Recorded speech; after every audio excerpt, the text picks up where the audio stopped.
Going live. Oh. Yes, we are live. Okay, so today I'm Perfect. joined by SHAadder, I believe it would be pronounced. Um, Oh, you could just call me Sean. No problem. okay, well that's If easier. that's easier. So you are a Christian, right? And you're going to be, I suppose, disputing my atheist viewpoint. Yeah, you could put it that way. Do you want to start with the terms of the debate, or like maybe an introduction, who I am, and so on? Yeah, sure, you can introduce yourself if you want. Yeah, sure. So I would say, full stack developer. That's probably the best way I could put it. I have some background in philosophy, and but mostly of the stems. So my understanding is like of the philosophy of sciences, and I actually came from an atheist background. And then, obviously through epistemic argumentation, I got to the realization of God. So in that way, Christian, theist, and so, but again, is the debate about theism or Christianity? I guess that's up to you. Well, I suppose the stages I presumably you would want to go in is proving that there is a god, so that would be the theist side, and the specific god there would have to be is the Christian one. I think both of those would be required Yeah, for perfect. demonstrating your viewpoint. Yeah, definitely. That's totally fine. Yeah, that's a good way of looking at it. I mean, some people go the other way. That's kind of why I go about that way. I Okay, mean, so I whichever guess the terms whichever of the one you want debate. to start So with, I suppose if you prove that the Christian God exists, then you've already proven that God exists. So you could shortcut if you want. yeah, for sure. I kind of have a background. Like I actually, my epistemic arguments were actually, let's say, originate from a socio-epistemology. So in that way, it was actually, I'm the rare guy. I'm the unique guy that actually went reverse way. But yeah, like I think the theism debate is more productive. I mean, if you're an atheist, then whatever God I show you, then doesn't it shouldn't really matter. So that makes sense. Um, I think I'd like to start with actually like your position because it's an interesting one. I'm kind of I wouldn't say new to objectivism, but it's not of my spheres, let's say. So the way you see God is an omnipotent being, right? Yeah. Okay, and the way that you see omnipotence is necessary with a conscious. Yes. Um, Not sure I understand that question. So if I say God, what is God? God is a conscious being that is omnipotent. Yes, that's the at So least that's necessarily, that's what I'm basically going off of the understandings of God I've seen. Maybe there's some materialistic God I haven't. I suppose the atomists believe in a sort of materialistic gods, but that's a fairly niche position as far as I see it. Most yeah, fair enough. reputable thinkers are thinking of God as some sort of pure consciousness, whether it be like thought thinking of itself or something up in the world of forms, whatever it might be. Yeah, fair enough. I mean, like anyway, you have multiple camps is all I'm saying. Like the religiosity is as you know, it's like very vague, so they have multiple definitions. But you're really arguing for a monotheistic God. You're saying it doesn't exist, and you go about it by saying that consciousness is of a certain form, and you're also saying that omnipotence is of a certain definition, and you're saying that God cannot be conscious, and also God cannot be omnipotent, right? Yeah, on the first one, it's moreover that he can't be pure self consciousness. Like, because in metaphysics, I don't think it makes any sense to have consciousness be the first thing, and then from that you get existence. I think existence comes first. Right. The primacy. That's right. So that's fair enough. Oh, hold on a sec. So I guess that's where I'm going to call you out there is the primacy of consciousness. So when you talk about the primacy of consciousness, your argument is um, I'm conscious, but necessarily I must have existed first, and then I could have been conscious, right? Well, that is a true That's your argument. statement, but that's not my argument for the primacy of consciousness. Okay, so how do you argue that you are conscious? Let's start with that. Well, so the way I think it's perceptually self evident that you are conscious. It has to be the case that you're conscious. The second, if you're like a little baby and you were thinking through this like a philosopher, maybe you're a very smart baby, the first thing you would notice is, well, there are things that exist. That's existence and identity.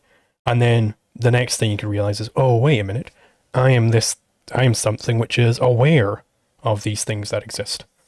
So it's on that axiomatic level that you are conscious. Right. So you're saying that by sense data, you know that you are conscious. Like, in other words, I think, therefore I am. So it must be that I am conscious. Is what you're saying. I don't take the cogito ergo sum route, because I think that is primacy of consciousness. I don't think it's I think and therefore I am. Oh no, I'm not saying there's no epistemic argument here. This is just I based off the fact that I get sense data and that I think of the sense data, necessarily I must be conscious. Yeah. Like in this way. Okay, fair enough. So I guess the first, like, the logical thought process is, okay, so at some point when you were a baby, you must have gained consciousness, right? Mm-hmm. Okay, so by ontology, are you saying that babies who are not conscious are not human? Well, they might be an unconscious human, like a sleeping human or something. Okay, so when you're sleeping, you're unconscious. Therefore, you do not if it's have like a really conscious. deep sleep, I suppose it'd have to be there'd have to be like no perception of anything going on, which I don't think. Yeah, I suppose a dead human is the easier example. Dead humans definitely aren't conscious of anything. Okay. I'm not going to get into why that's a problem, but the next point is, how do you know that others are conscious? Well, I interact with them in certain ways, and I go, well, they have this thing called language. They are able to converse with me. They are able to. I could run an experiment where it's like somebody says, "Oh, did you see that elephant in the other room?" And I go, "Oh, really? There's an elephant in the other room." And then I go through to the other room. It's like, "Oh yeah, sure enough, there's an elephant." So they must have been conscious of that elephant, right? So I can verify in these sorts of ways. So it's also deductively. Well, it's not just deductively. I think there is some necessarily deduction involved. It goes through the sense data. Well, it has to go from the sense data, right? Like, you start with, I am conscious, and we know this based off of the fact that you think. Right, that can be yeah, sure. But once you understand what is what's your consciousness, only then can you understand through some induction that other people can be conscious. In other words, if I go and I give you a basic scenario, then necessarily it is based off of the scenario that I'm able to understand if it gets to my level of consciousness, my definition of consciousness. So that's deductively. Right, there is some deduction involved. I'm not rejecting that. I was just moreover trying to avoid getting into any sort of rationalism. Yeah, sure, fair enough. So here's my problem. My problem is that you will constantly, on literally an epistemic level, always deem your consciousness to be almost axiomatic because it's induction. And on other people's level, it will always be deductively. You will always have to guess or try to figure out if someone is conscious or not. So this is it's a problem, because if we're talking about God, I mean, God is an absolute. He's an absolute being, right? He's only proven ontologically. So to apply your deduction to an ontological God, I mean, it's irrelevant. It doesn't make any sense. It's like I mean, then you're going to have to find some other way. It doesn't make any sense. But then you'll have to find some other way to prove him. If you're not able to prove him through the ordinary means, that's not a problem for me, right? So you're saying that, but again, your definition of God comes from an inductive and a deductive way of thinking of consciousness, a definitional problem, not a, it's a deductive problem, but it comes from your definition, and your definition is inductively. So necessarily that's an issue, right? Because you're talking about an absolute being. I don't know what it means for a definition to be inductive. I think you come to these definitions both inductively and deductively. I believe in the spiral theory of knowledge. But if your claim is that I'll explain through these methods you can't come to a knowledge of God, and that's the problem, Well, I don't see that as a problem at all because I don't think there is a God at all. So that you can't come to a Well, knowledge of God it through goes into a induction, problem. deduction. It goes into a doesn't- problem with there's a whole field of study in philosophy that is called ontology. It is things that are true in and of themselves. And this field you cannot access with induction and deduction. For instance, you cannot inductively know what numbers are. You can induce numbers, but you cannot inductively know what numbers are. That's Well, you can't. that's You absolutely a can. contradiction of terms. Yeah, No, you can't. you learn about numbers inductively. Like if you're trying to teach like a No, you newborn don't. baby about the concept of 1 and as against 2 and as against 3, you'd show, hey, here's 1 baby rattle, here's 2 baby rattles, here's 3 baby, that's how you do it. And then eventually they go, okay, what is common amongst, and then you show, here's 1 coffee mug, here's 2, so then they're not just thinking that it's tied to baby rattle specifically, but the abstract, it's like, okay, this is what 1 means, is when there's a single thing, and then 2 is another one on top of that, and 3, so on and so forth. Like, that's inductive. So we're not talking about the same kind of knowledge. We're talking about two different kinds of knowledge. In your case, you're talking about understanding what a number, like what numbers can be. In my case, I'm talking about what a number is. And in those two cases, it's completely different, right? If I show you 3 apples, right, and I tell you this is 3 apples, well, to you, say 3 and apples are different. So it doesn't matter how many times I try to prove you what a number is. You already know what a number is from the fact that the sense data showed you that those two concepts are different. Those two entities are different. The apple and the numbers.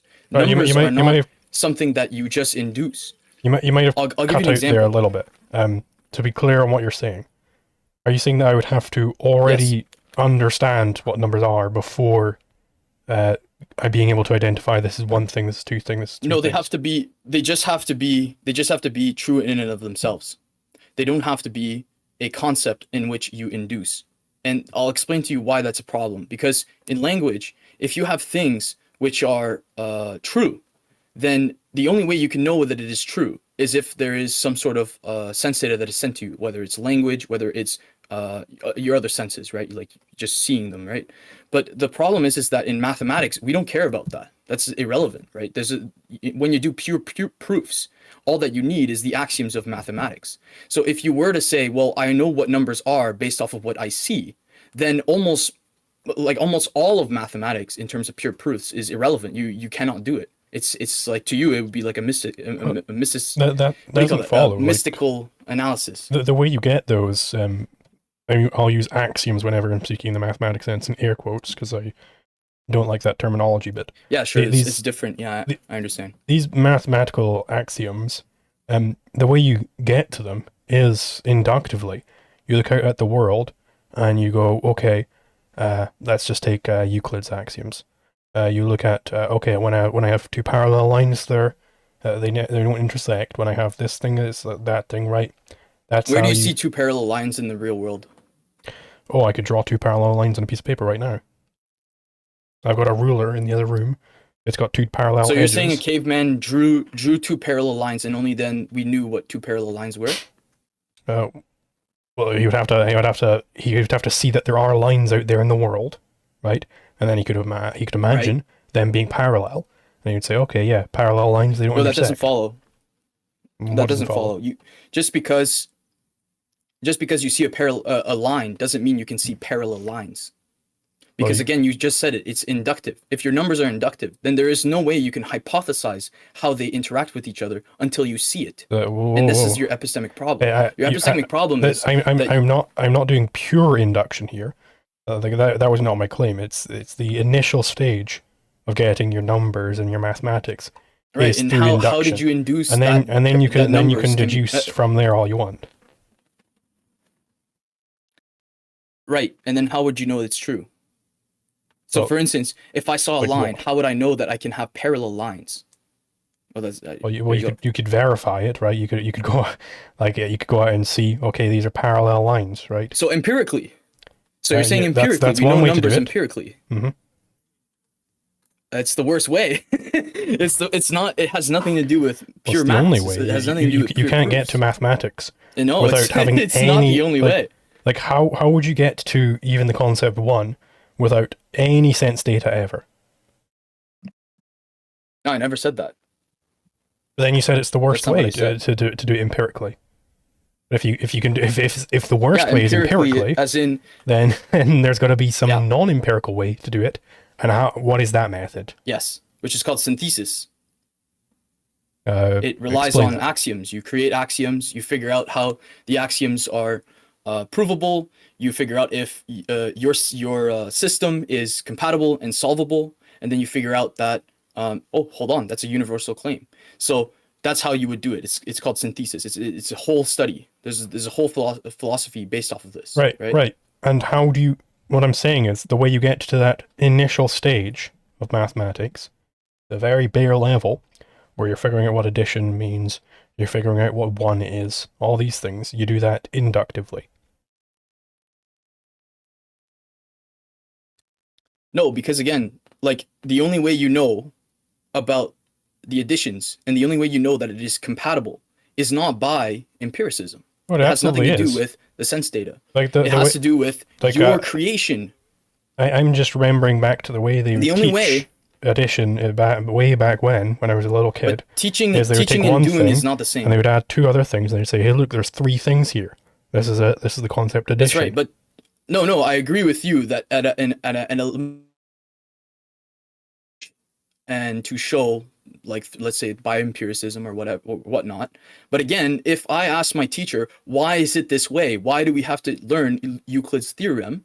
Okay, in elementary school, and by the way, I've done this in high school, so it's not like it's out of the ordinary. If you ask them why do we do this, they will have no reason to believe the falsification, right? They will say, well, because you do, and that's a problem because in pretty much all of the sense data, there needs to be public a school reason to teachers do. are not very well versed on this topic. That's right, and so that's why I'm telling you that teaching, yes, it is, because what's necessary in math when we are proving that something is real, when we are showing you that something is real, is not the teaching, is not the here's the data, go along with it. It's the actual proofs. Right, but how come we got to this? What I'm saying this is why it's necessary to have lemmas. What I'm saying is there And is lemmas are not based off of empiricals. What I'm saying is before you get into any sort of complex proofs or anything, right? Before you do any of that, how do you get to the very basic level of mathematics without doing the way of looking out at the world and figuring out the concept addition by adding things together, doing all this stuff, right? How would you get on that very, very basic level without through non-empirical methods? I agree with you that reality is real. I agree with you that reality is real, that you go out there and you see things and that's the only way you can know. Like, we agree with this. This is not what I'm talking about. What I'm talking about is if what you say were true, that only the sense data could determine the truths of the world, then what happens is any synthesis, any creation of the mind based off of hypotheticals, which are not viewable in reality, they're not based off of sense data alone, then they would not exist. And yet it does. We use it in math all the time. That's the whole point of math. That's how it works. Give an example for something which is completely true. not based in sense data, but is a legitimate mathematical concept. Most of geometry today, like most of topography, you can't see a 4th dimensional geometric shape. It's not even like you can't even put it in a plane that you can understand it in reality. So I will tell you the actual empirical basis for a four-dimensional. No, I know there is. I'm not saying there isn't an empirical basis. I'm saying that the way that we got to it. It could be a point at a given time. You require 4 dimensions to specify that. Okay, what about infinite dimensions? That is a nonsense. Right? How do you plane it? I would reject any notion of infinite dimensions. When I'm saying infinite, I mean to the nth dimension. Okay, well, I don't see how that's a problem at all. It's like, okay, we've got some data where we need to have n level of specificity. Well, I just explained it to you. I just explained it to you. It's a problem because there is no such thing in real life. There's no sense data for it. Well, there absolutely is. We got to it without the sense data. So this is... No, there isn't. Show me, let's say 17th plane. Hold on, I'm going to explain it. All right? The way you get to the concept n in mathematics, it's going to be some number, but it could be any number, right? That's on the conceptual level. I agree that that's on the conceptual level. All right, you're not directly perceiving n out in their nature, right? It's in your head, right? You are abstracting my head? from all the individual amounts of, okay, this is 3, this is 4, this is 5, and all that different stuff. You're abstracting all that away that's how and saying it could be of any size, but it must come in some size. Well, how do you know it could be? It could be what? How do you know it could be of any size? Well, because I looked out in nature and I see all sorts of different amounts of things.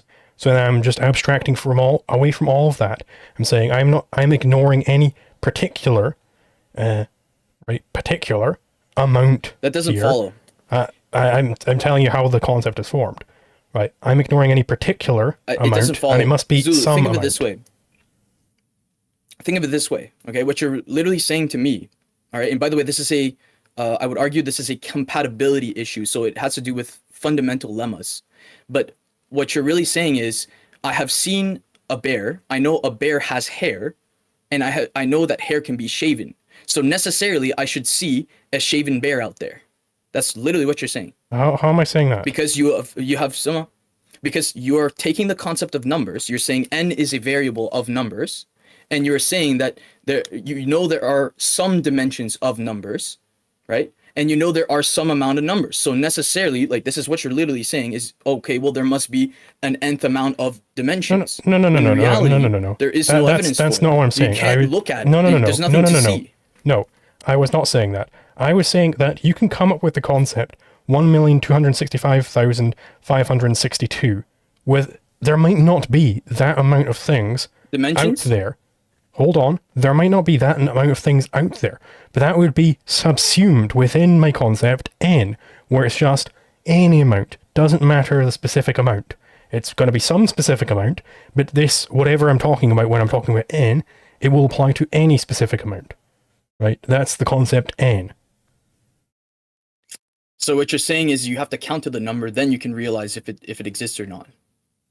No, I'm saying the way you get to the concept n is you're saying you need to see whatever that number. I'm not saying you have to count all the way up from 1 until 20 trillion in order to get the number 20 trillion, right?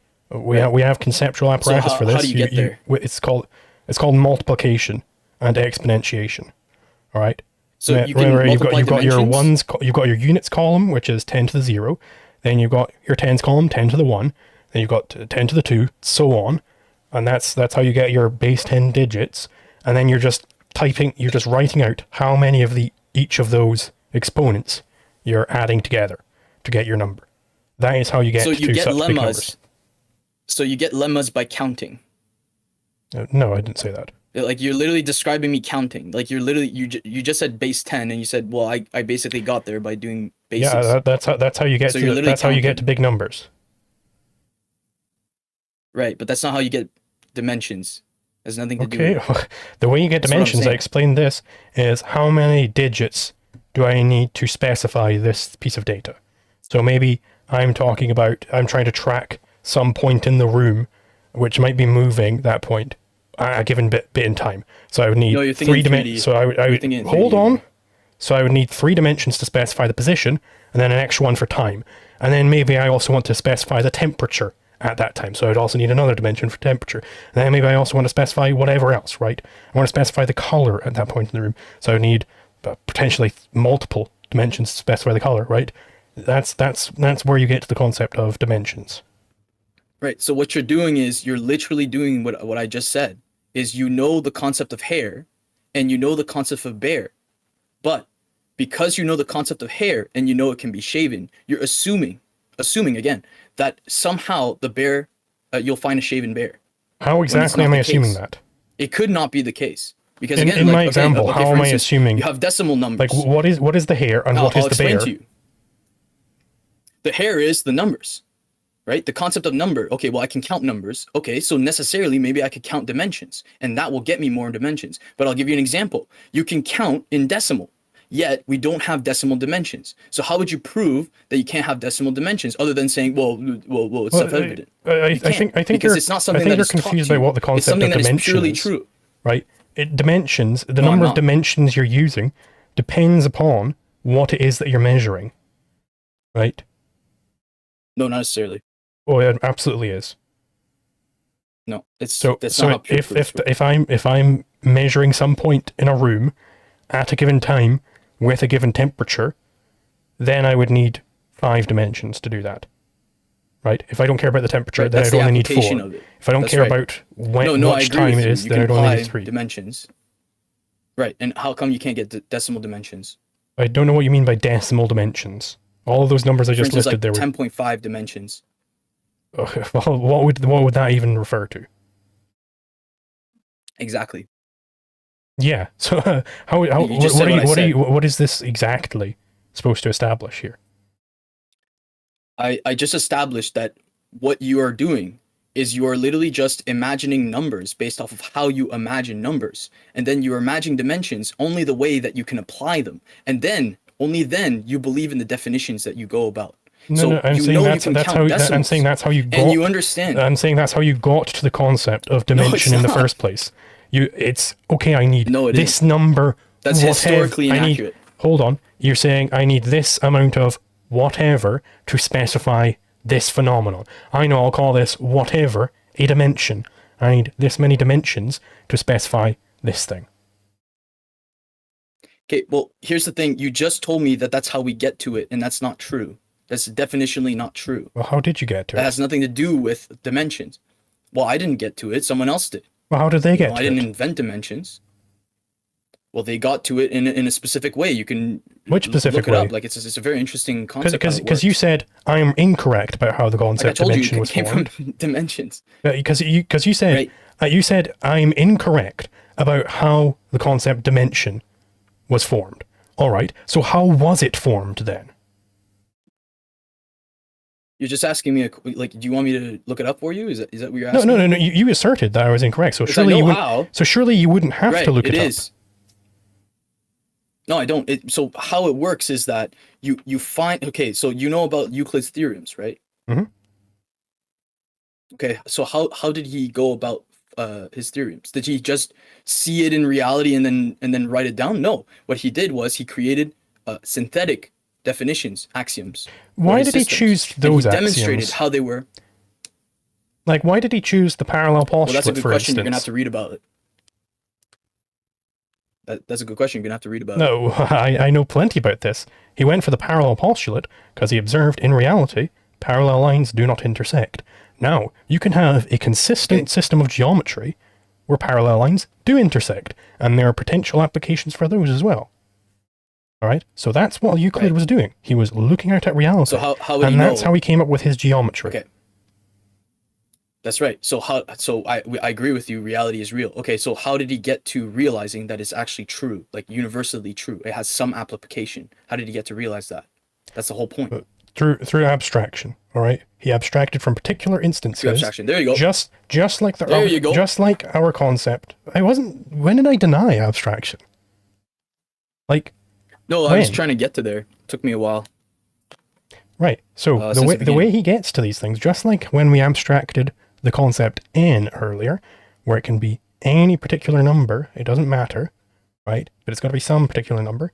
You can abstract out the shapes and whatnot, right? I'm seeing things which are sort of like this circle thing. I'm going to abstract away from all of the little wiggles and whatnot. I'm just going to consider the circle as such. That's how you get to these things, through the faculty of reason. And I'm not entirely sure what the relation between this and demonstrating that God exists is. Okay, so what we were talking about is ontologically true concepts. And I was talking about axiomatic systems, which are true. And what I was trying to demonstrate to you was that there's such a thing as the essentials, which can be synthetically determined. So you brought up the topic of abstraction, that you can somehow imagine things based off of sense data.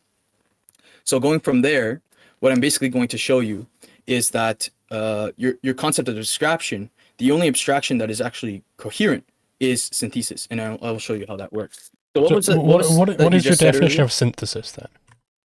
What do you actually mean by this? Is this the Hegelian term? Or are you doing a Kant thing? So. You could use any. Because I can't use it doesn't any really definition matter. of It's just synthesis, can basically I? pure reasoning. You're okay. So it's pure reasoning. By Yeah. that, do you mean reasoning detached from the senses? It's axiomatic reasoning. It's based off of something that must be compatible. So you could Whoa, you could whoa, whoa, consider whoa. it like But hold on, a second. hold on. Does it mean detached from the Yep. senses? Because that's what pure reasoning generally means.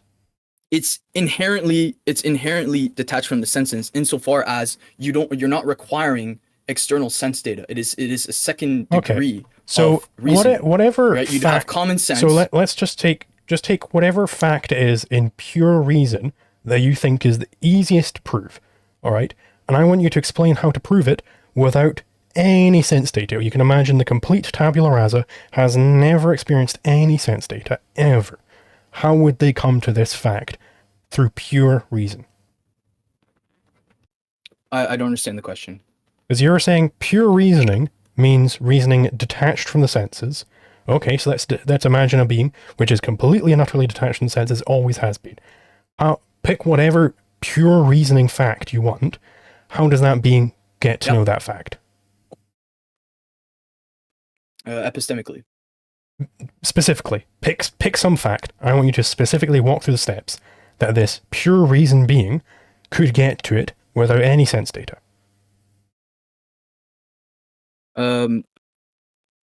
Well, I guess I would flip the script and say, well, that's how you get existence. That's how you know you exist, right? Isn't it? How would it get to the concept of doesn't matter existence what kind of without data. any sense data? Because again, it doesn't matter what data is going through you. No data. So long as you Hold are on, thinking no of data, no data. So how, without any of that data, how does it get the concept existence? Wait, so you're saying that reality isn't real? Is that what you're saying? No. I'm imagining a being Because I agree with without you. any sensory apparatus. How, through pure reason, could this being come to understand a single bit of knowledge? How could it acquire anything? But you understand that it's a loaded proof, because I never said that reality isn't real. No. I didn't say that. I didn't say you asserted reality isn't real. And it is a second degree. I'm asking you, because you assert that there's this thing called pure reasoning, which is reasoning detached from the senses. Okay, imagine some being with this faculty of pure reasoning, and it has never had any sense data. How does it come to understand anything? Just pick any fact you want. No, it doesn't follow. It doesn't follow. You're asking me. What doesn't follow? Like, your definition of pure reason is Kantian, as in No. I the asked you. conscious, I asked you perceives specifically. existence.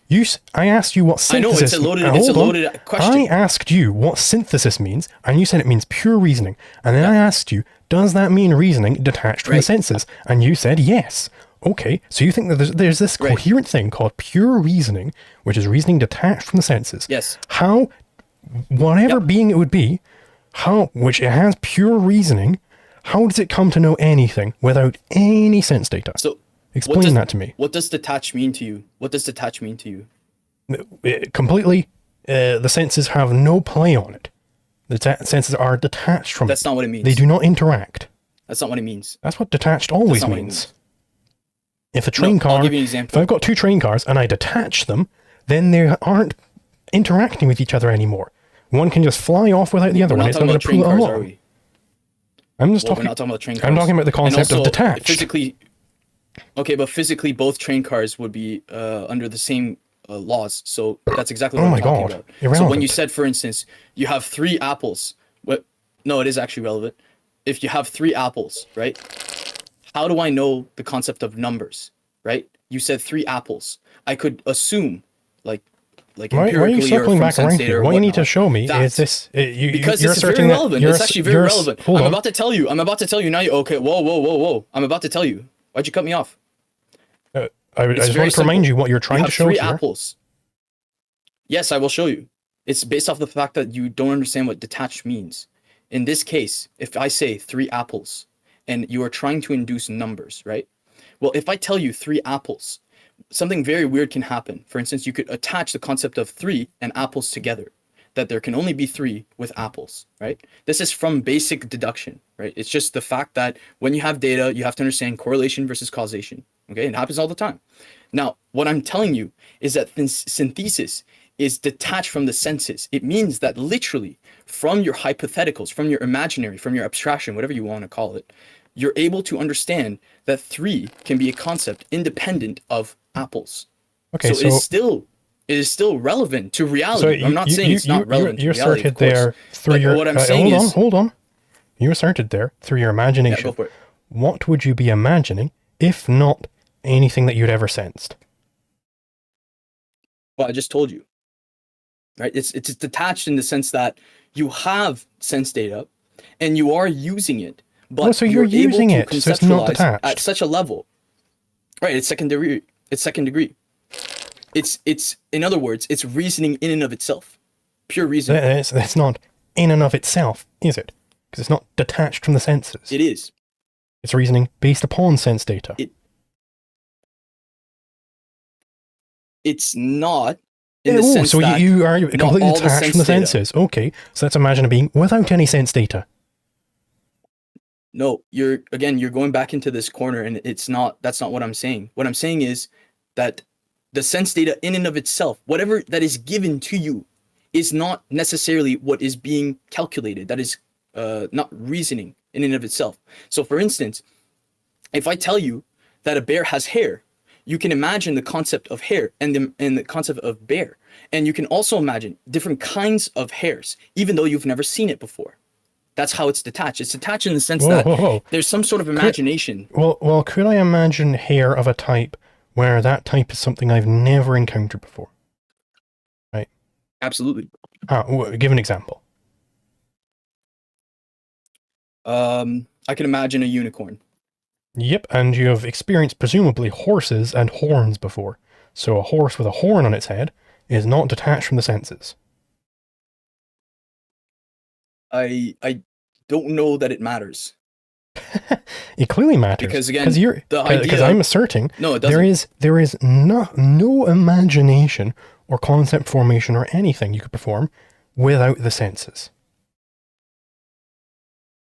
So okay, so that's pretty interesting because I had to talk to another objectivist, and we actually got into this pickle here.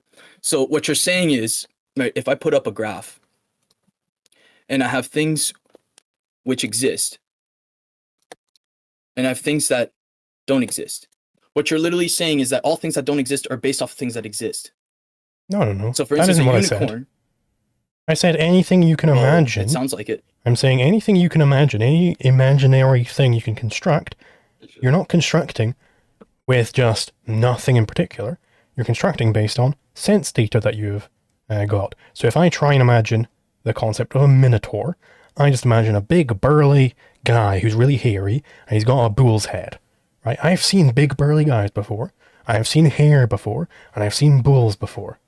No, that isn't. If I had never experienced anything, then I would never come up with the concept minotaur. There would be nothing to imagine with. And this is my argument against pure self-consciousness. For it to be a consciousness, can you do the opposite? For it to be a consciousness in the first place, it must be conscious of something. I.e., it must be sensing something. Can you do the opposite? So there is no pure meaning detached from the senses, consciousness. Yeah. Consciousness must be conscious of something. Okay, so can you do the opposite? What would be the opposite? Can you say, I'll explain. You just said a minotaur. You said a big burly man, so I assume you've seen that before, right? Mm-hmm. And you've said had a horns on his head or something like that. What was, I forget what a minotaur is. He's got a bull's head. Sure, bull's head.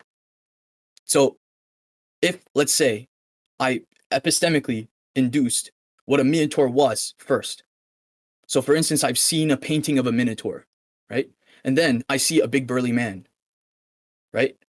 Do you believe that I am capable of discerning that this big burly man is not a minotaur? Yes. Or you could also do the same thing with the bull. The bull's head, I see a bull's head, I see a minotaur, I say this is a minotaur. Now I see a bull out in the wild. Can I discern in my head, no, well, hold on, that's not a minotaur. That could be something else, or that is a minotaur, whatever it may be. Mm-hmm. You're saying yes. Yep. Okay, so you're saying that from absurd concept that don't exist, you could still see reality as it is. Yep, I could see many paintings of red bulls. Right, red bulls don't actually exist. I could see many, many paintings of red bulls. Sure. Then I come across a real life bull, and I go, oh, that's clearly different from the bulls that I've seen in paintings. Okay, but are you able to make the genetic difference of the two? So for instance, you would say this is a kind of minotaur, or you would say this is maybe something completely different.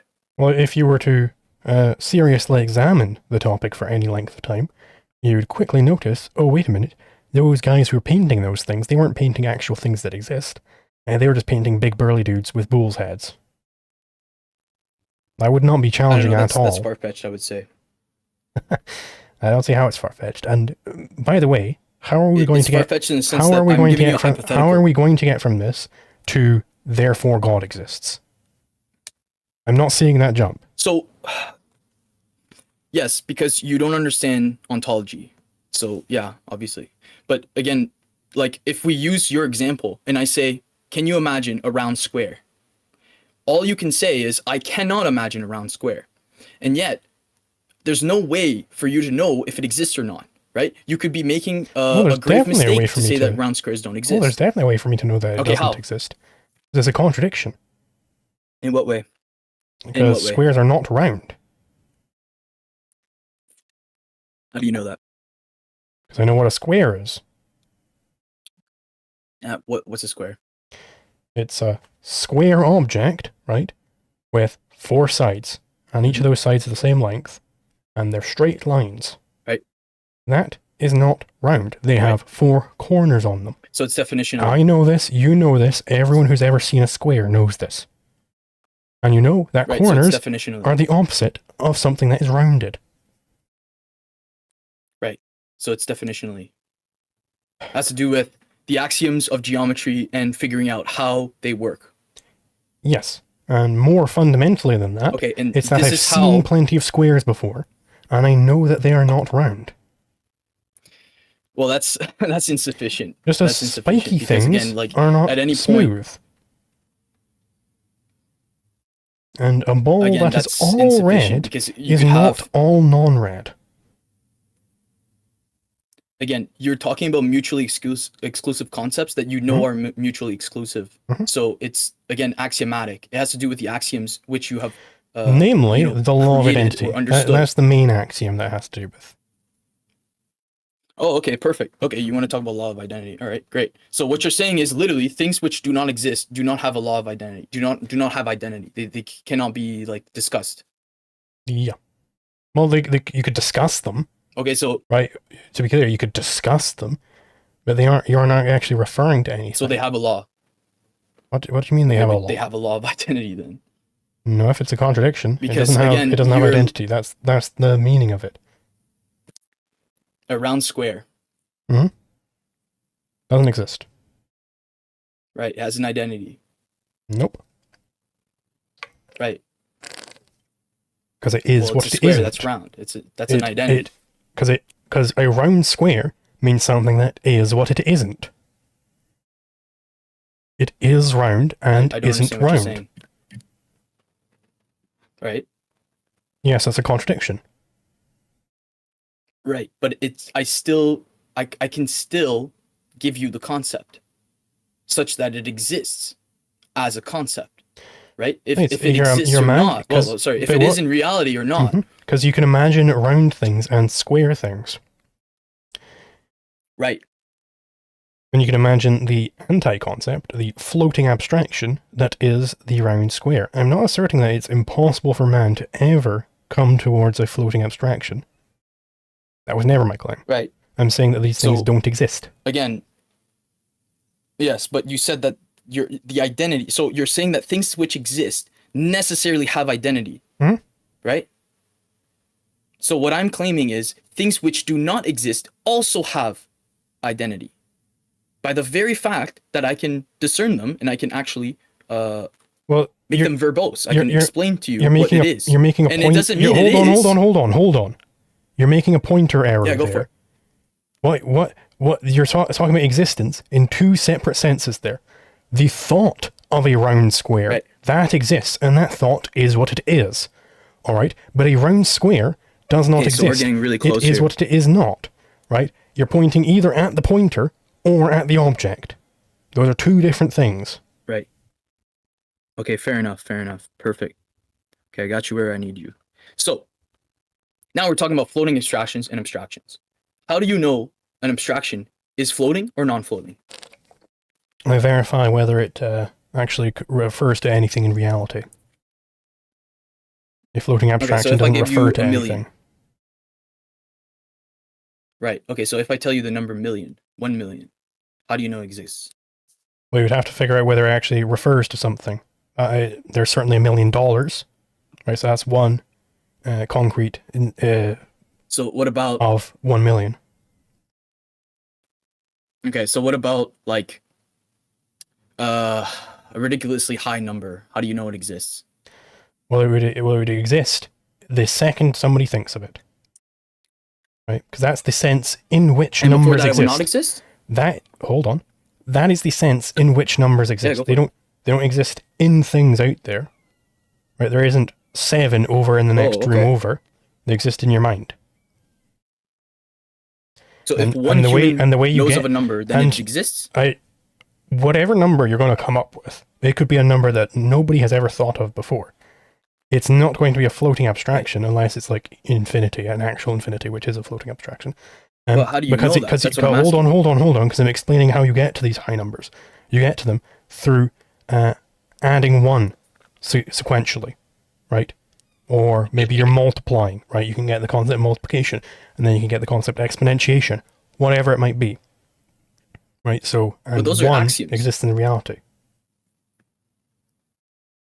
Okay. Right, but those are axioms. Like you just said that they exist because of some definitions which you already have for the numbers. No. I'm Right, explaining so the what you're conceptual. saying is- I'm explaining conceptually how you come to these numbers. Right, so you can. Right, but the concept is so like it- I'm so literally they wouldn't- asking you so if they the wouldn't concept be- is so floating or hold not. on. So they wouldn't be floating abstractions because the way you build up to them is through non-floating abstractions. 1 actually refers to things in reality. 2 actually refers to things in reality. You can keep going on forever. Okay, so you agree that numbers exist, and you agree that they're based off of axioms. This much we agree. But then you're saying that the axioms we know because of reality. Okay, so let me give you an example where that fails. If I tell you the number, well, I'll just make it really easy, right? The number pi, right? It's an infinitely long number. We cannot count to the amount of digits that it has. We have no idea. Well, to you, we don't have any idea. I know what it is, but whatever. So how do you know that it's not a floating abstraction? How do you know that pi is an actual number, even though we're not sure what it is? We're not even able to count to it. It's uncountable. Because it refers to the ratio between a circle's circumference and its diameter.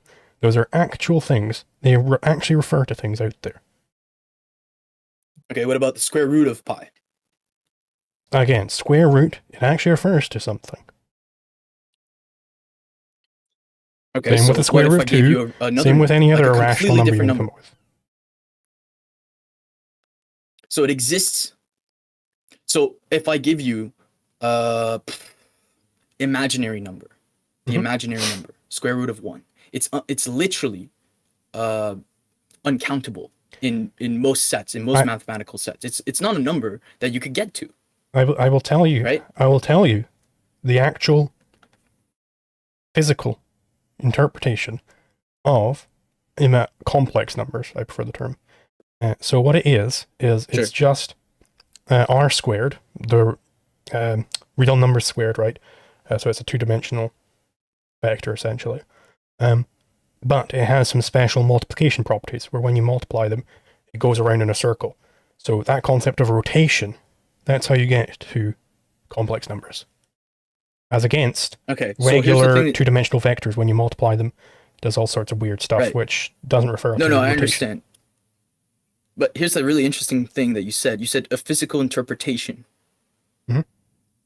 So do you think that I is a real number or not? Depends in what sense you're talking about. It can definitely refer to things in reality. Well, if it's... namely rotation. Okay, but if it's a floating abstraction or not? Not. Because I just explained the physical referent. Okay, so if I can explain it, then automatically it exists? Yeah, if you can show the physical referent of a concept, then it has a referent, because you showed it. Okay. So if I say infinity is a number, is that That is you know, incorrect. is that a claim? How come? It's not even what mathematicians claim.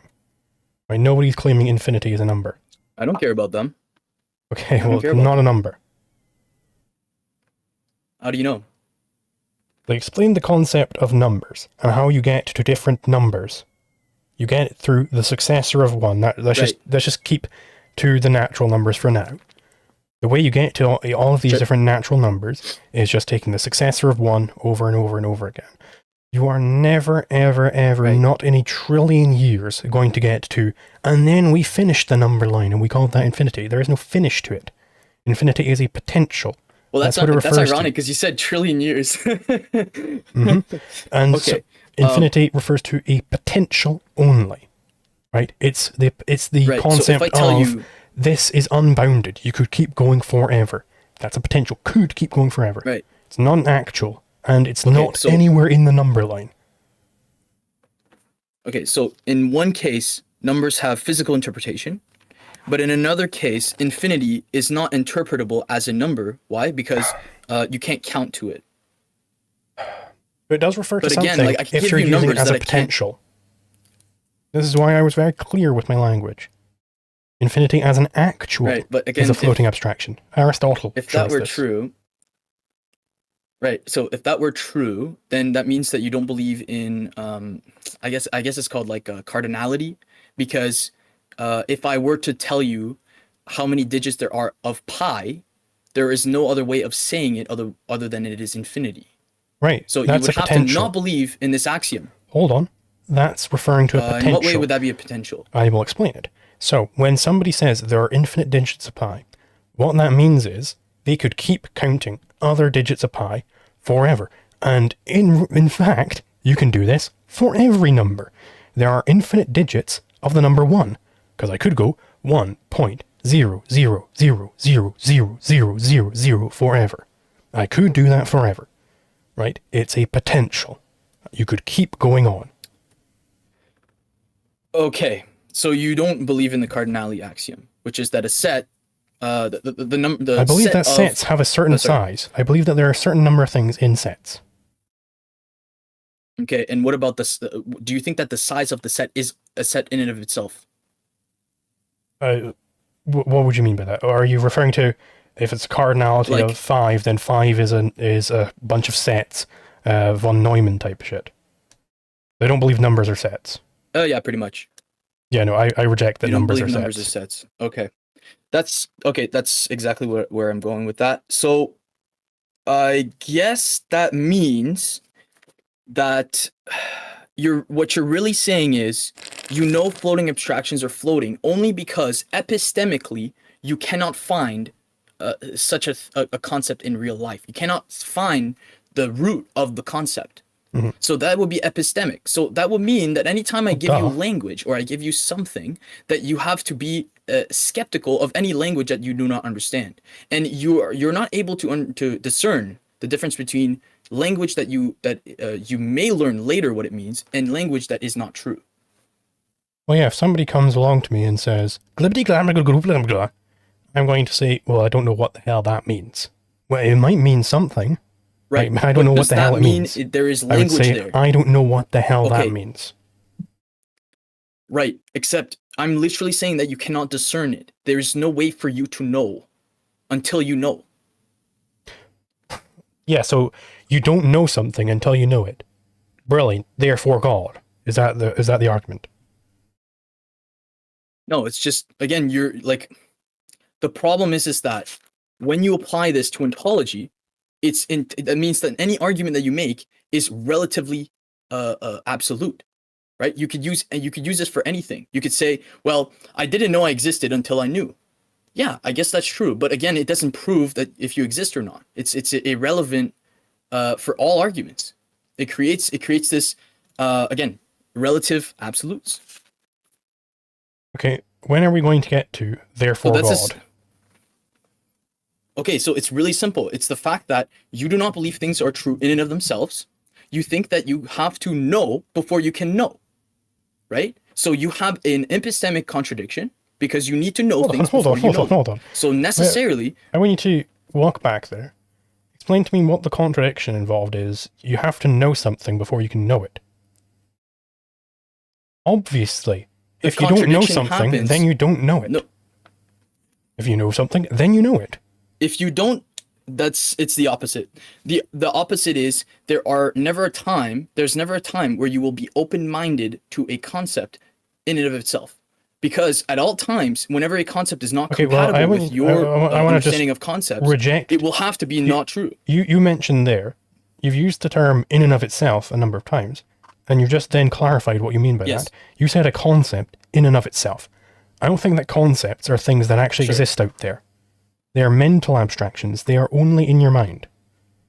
The dog, Right. So, I dogness, know. isn't out there. Right? So I just want to reject the Platonism right off the bat. Okay, so I guess that will be a problem when you go into causality, because like the only way that you know the difference between an abstraction and a floating abstraction is that in one case there is an actual real causality. In other words, it's compatible with your reality, with the reality you perceive, and in the other case, it's not compatible. So necessarily, you have to have concepts which are real in and of themselves. Otherwise, for instance, I am conscious. Why am I conscious? Because I think. Okay, what is thinking, etc., etc., etc. Right, so causality, I don't see the connection there. Causality just means that what a thing is determines what it does. Right, so a thing is what it is, yeah, that's and it pretty will much act what I'm saying. accordingly. Right. So like if I give you a concept, like again, an abstraction, and I tell you the abstraction is either floating or non-floating, the only way you were going to know that is based off of this higher causality, which is reality. So for instance, I have a cause for my idea of a bear. Why? I've seen the bear. Yeah, and moreover, you performed abstraction on a number of instances of bears. Sure. But again, like the whole problem here is that you deny this very simple concept, which is like the axioms, like the very idea of the axioms, which is that they must be true in and of themselves. Otherwise, they're not going to function. Right, I don't know what it And then means for something to be afterwards, true in and of itself, as against what? Arithmetic. Oh, hold on, just real quick. What does it mean for something to be true in and of itself? In and of itself, as against what else? You need to take in concept formation or in reasoning, you need to take things to be true, and the only way you can know that they are true is if they actually function in a system. Otherwise, they will they won't mean anything. They might as well be floating, right? Like if I tell you economics is real, you have no sense of the thing. Then when you will go out in the world and you will try to sense it, there's never going to be a time where you're going to make the connection. The connection will have to happen through causality. So necessarily what I'm saying is, and I kind of lost my train of thought here, but necessarily what I'm saying is that there needs to be things that are true in and of themselves so that epistemically you could prove that they exist. But what does that mean? Those things can be anything. They could be absurd, they could be But non-absurd. what does it and mean so when on. you say something is true in and of itself? What is the in and of itself? add to Again, that? like if it's kind of like I give you a concept, you don't know the identity of the concept nor the causality of the concept if it's floating or non. So you're going to have to accept the concept such that later on you can refer to it in other cases. So for instance, economics. Let's say I tell you economics exists, right? And I don't tell you any descriptors of it. I just tell you that it exists. I can even give you descriptors, but they could be absurd to you, right? Then later on, what's going to happen is you have to accept economics such that you can actually see it. So you have to have things which are true in and of themselves. Okay, so something is true in and of itself if it is a concept that you are accepting on faith. Yeah, you could call it faith, sure. But again, like Yeah, so that's just it could also be so that you have to accept. So let's just translate that word in the future. Instead of saying things that exist in and of Sure. themselves, just say concepts accepted on faith. All right. So why do you have to have concepts? they're not accepted on faith. They're not accepted on faith. Okay, so then what does it mean to say something is there is a thing that is true in and of itself. What is that saying Again, beyond the example just of economics this thing is very true? useful. Well, nothing, because again, like if, Okay, so then why are you if I saying tell in you and A of is itself? true, Like, do you just like wearing no, out your tongue? again, no, hold on. I'm about to say it. Which, like, think of it this way: if I tell you A is true, right? Now you have two ways of looking at it, right? You have the actual concept, like A is true is a concept, and also whether A is true, right? Those are the two ways. So what I'm telling you is that in the way that your abstractions are created, right? You're going to have to make a call. Is true true? Is it actual language? Does it actually mean something? Or is it nothing? In this case, if I tell you something, you necessarily have to accept it. And so then you can determine later apparently on, not, based off of because some I've been rejecting other, a whole lot of things you've been telling me. yeah, based off of nothing, right? Because otherwise, what are you rejecting? Based off of your word salad, right? You're not actually making any sense here. Okay, yeah, so you're saying the language doesn't make sense, right? Okay, there you go. No, I didn't say that. I said you're not making sense. In the example, Like if I go up to a guy who's in a wheelchair and I say, "You're not going to run a marathon tomorrow," and he says, "Oh, so you think people can't run marathons, do you?" That doesn't follow. I think he can't run a marathon. I think you're not making sense. It follows because the man was told something, and he used his higher empirics to understand what you were saying. He's making a hasty generalization is what he's doing. Maybe he is, but from my perspective, he can. Okay, right. But looking at that concept, right? In my understanding, he should be able to discern the thing and the concept, the object, let's say, and the actual reaction of it, right? So you said he's not going to run a marathon, and so, but to him, he thought you said people cannot run marathons, right? In my case, I can logically say that doesn't follow because I know that one is not the other one, right? It's just some is not all. And so when I said, but in your case, you're going to have a big issue. When I said you're not making sense, you said, "Oh, so you think language doesn't make sense?" Yes, because what I was saying was in my hypothetical, I said A is true. I will tell you, A is true. I said A is true. A is true is something, is a concept, right? It is the concept itself. No. The chain we got there through, specifically, you've missed a step there. The way you got there was by saying, basically, well, you have to accept some things I'm saying just on its face. Right? That's what you were telling me. Well, yeah, you will have to accept it as an apparently abstraction. I don't have to accept things you say on its face, because I've been rejecting a whole lot of things you've been saying. Right, but then they're not Eventually we get to, oh, well, so you think language doesn't make sense? Nonsense. Okay, so I'll give you an example. I told you that things are true in and of themselves. Put us in the direction of, and therefore God. Because we've been going for you want to go to God? an hour. I don't mind, because I want to hear the argument. It's a good time to reflect it. Because we've been going for an hour, and I want to hear the argument. Premise 1, premise 2, however many premises you think you need, and therefore God. That's what I want to hear. I want to hear that, and therefore God. Because I'm not seeing us being anywhere close to that. Right, but here's the problem. The problem is that I'm not dealing with just semantics. I'm actually dealing with the reality of your philosophy, such that I know how I can argue for God, right? Because you have a philosophy, I have a philosophy. If I give you words, what's going to happen is you're going to reject the words. You just said it. So I have to convey a message. If they don't make any sense, then I'm going to refute them, right? That's what debates are. No, you won't be able to refute them because you won't understand them. If you say a premise, and I disagree with that premise, let's just give it a go. How about that? If you say a premise, and I disagree with that premise, then we can discuss the premise. Maybe I will, maybe, just maybe, you'll run through your entire argument, and I won't reject a single premise, and I'll think the whole thing's valid, and I'll renounce atheism right there and then. It's possible, so let's just give it a go, shall we? Okay, sure, I'll give you one of the many arguments. For the existence of God. all things have a cause, right? Okay. All things have a cause? Mhm.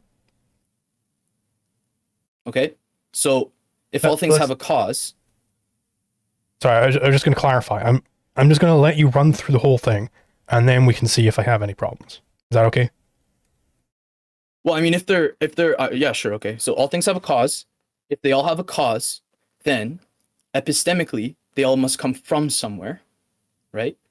And that first thing has no cause necessarily, right? You have the singleton, and then it goes to Hold on. the multiplicity. Immediately, I'm concerned here. Oh, I know that. I'm not stupid. Presumably, that first thing, we'll just call that first thing God, right? Yeah, sure. All right, so premise 1 contradicts your conclusion. He says, all things have a cause, and then the first thing, did you say does not have a cause or has a cause? What is all? I just want to make sure I heard your conclusion there correctly. Did you say that it has a cause or does not have a cause? Well, it can't have a cause. It's a singleton. Does not. So it does not have a cause. Okay, so everything has a cause, and then there's something which does not have a cause.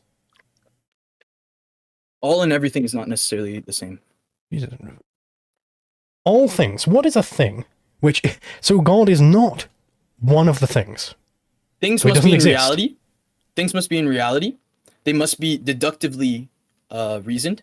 You must be able to see it, right? No. Now, I was going off of what you gave your argument as. You said, I'm not stupid. I know that all things have a cause. You said all things have a cause. Premise 2, and then on your conclusion you said argument. that first thing does not have a cause. Right. Do you see the issue there? See, you're doing the wheelchair guy. You're the one saying that all people must. You used the phrase all things. You didn't say most things. You said all things. Okay, you could say most. That's fine. Every single thing has a cause. That's fine. You could say most. But you said most. All things. Okay, so then let's rerun this argument. You're not gonna get me on this. Okay, so most things have a cause.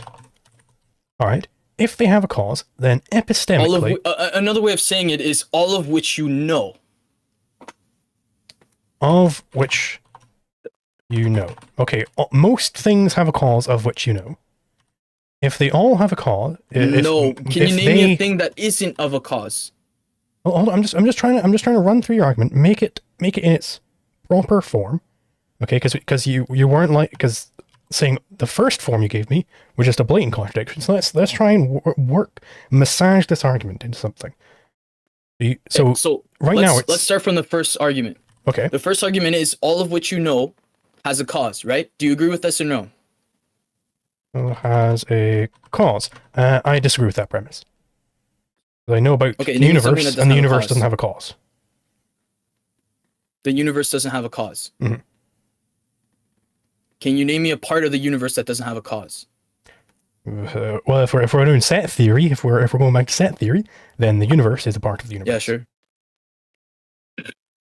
A set is its own subset. No, because you don't agree with the cardinality axiom. I agree. So you can't. I agree that. You can't do that. No. Hold on. Your statement of the cardinality axiom was that numbers are themselves sets. All right. That is not what I'm saying here. I'm saying a set A is its own subset.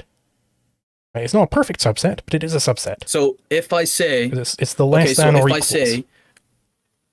If I say real numbers is 1 to an infinite amount of numbers, right? And I say necessarily if 1 to an infinite amount of numbers is a set, then infinity is a set because it is the amount of numbers in the first set. Is that true or false? Well, let's just deal. So we're not dealing with infinity anymore. Let's just do. You see, it's actually important that I got that down, eh? You see, I wasn't going nowhere. No, because the way you were stating it before, was it would apply also to, because it's not just infinite sets which have cardinality. Remember, the numbers, just the natural numbers 1, 2, 3 up until 10. That has a cardinality of 10. I think we both agree. I reject that 10 is itself a set. That 10 isn't itself a set. Yeah, I don't think it's a set. How is that possible? It's a number, not a set. They're different concepts. If I tell you that you have a set with a single entity, you reject that? Nope, you can have a set with a single entity. Okay, so then what's the difference? The difference is, so I'll just bring up von Neumann numerals, I believe they're called. Yeah. It's a way of understanding the natural numbers where the natural numbers are themselves sets. So I'll send you the Wikipedia page here. It's Right. that 0 means the empty set, 1 means a set containing 0, 2 means a set containing 0 and 1, etc., etc. That's the von Neumann ordinals, pardon me. I reject this theory of the natural numbers. I don't think this is correct. So how do computers work? Well, computers work, basically, how low level do you want to go? They've got silicon, and that silicon can be made into semiconductors, and those semiconductors they can all store function state. under von Neumann axioms, so necessarily how would they No, work? they don't They can't be compatible with operate the real on the world. premise that numbers are sets. They operate on the premise that a charge is 1 and a non-charge is 0. That's not a set. Right, except when you have arrays and you have matrix operations. So I don't Yes, understand what you you're can talking you about. can make arrays and matrices on a computer. That does not mean that Right. numbers are sets. Well, it has to. That's how you get them in the memory. in the Yes, first you place, store it. right? Otherwise, as- you wouldn't know how much memory you have. My God, so that would Right. be the Like, I'm just opposite way saying- around. Hold on, real quick. That would be the opposite way around. The way you would store a set of something, just whatever data on a computer, is you store it as a number. That's Right. the opposite of saying that numbers are actually sets. Right. And how 'Cause would you point numbers to that are memory? numbers are the fundamental unit on computers, not sets. No, in memory, in matrix operations, so arithmetic, you need to know the sets, right? That's the only way you would point to that memory. No, And that's the only way you would no. actually know The where way it is. the way it's literally actually stored on the computer is charges, and if the thing has a charge in it, then it's interpreted as a 1. If it doesn't have a charge in it, then it's interpreted as a 0. So that is having numbers be the primary thing on computers, not sets. It's the opposite of von Neumann. They're one of the ordinals. same in matrix. They're one of the same in matrix operations, right? One bit, one charge, is going to affect itself the same way in arithmetic as if I gave it like a 0, 1, which would be a set, Hold on. right? And the They- only they- way I they- can actually do that is if I know the digits. They are That's how actually, you do they are matrix actually operations in the not first place. identical. Because if you want to store a number as you would ordinarily use numbers on a computer, you actually require quite a few charges to store that number. We'll just take regular numbers. We won't deal with floating point at the moment. All right. So let's say you have a 32-bit unsigned integer. That is 32 potentially charged buckets, right? And you charge So whichever this- ones you the- want. So the to actual represent the set number you is the want. same thing as the number. No. So what are they? You can describe this set of buckets as a set. That's fine. All right? Right. But that is not the same thing. That is not the same claim being made by von Neumann ordinals. Just look at the Wikipedia page I sent you. Von Neumann Again, like, ordinals what I'm are saying- what von Neumann ordinals are asserting is that literally 0 means the empty set. They are the same thing. Right. And what 1 means is Yeah. a set which contains 0, and so on and so forth. Right. But what's the problem here? The problem is... Like, you're that- literally saying... Well, there are a few problems with this. First, it starts off. It has the most fundamental thing being 0. That's reification of the 0. I reject that. Second, it's asserting that I just don't agree that 0 means a set with nothing, and 1 means a set with a set of nothing. That is not how you get to these concepts at all. So if I tell you the sum of 0 to 10, right? And I take the set of that, how many numbers is there in the set? 11. no? One number. No, you said the sum of 0 to 10. Okay, that's a single number, and the set of that, okay, that's a number within a set.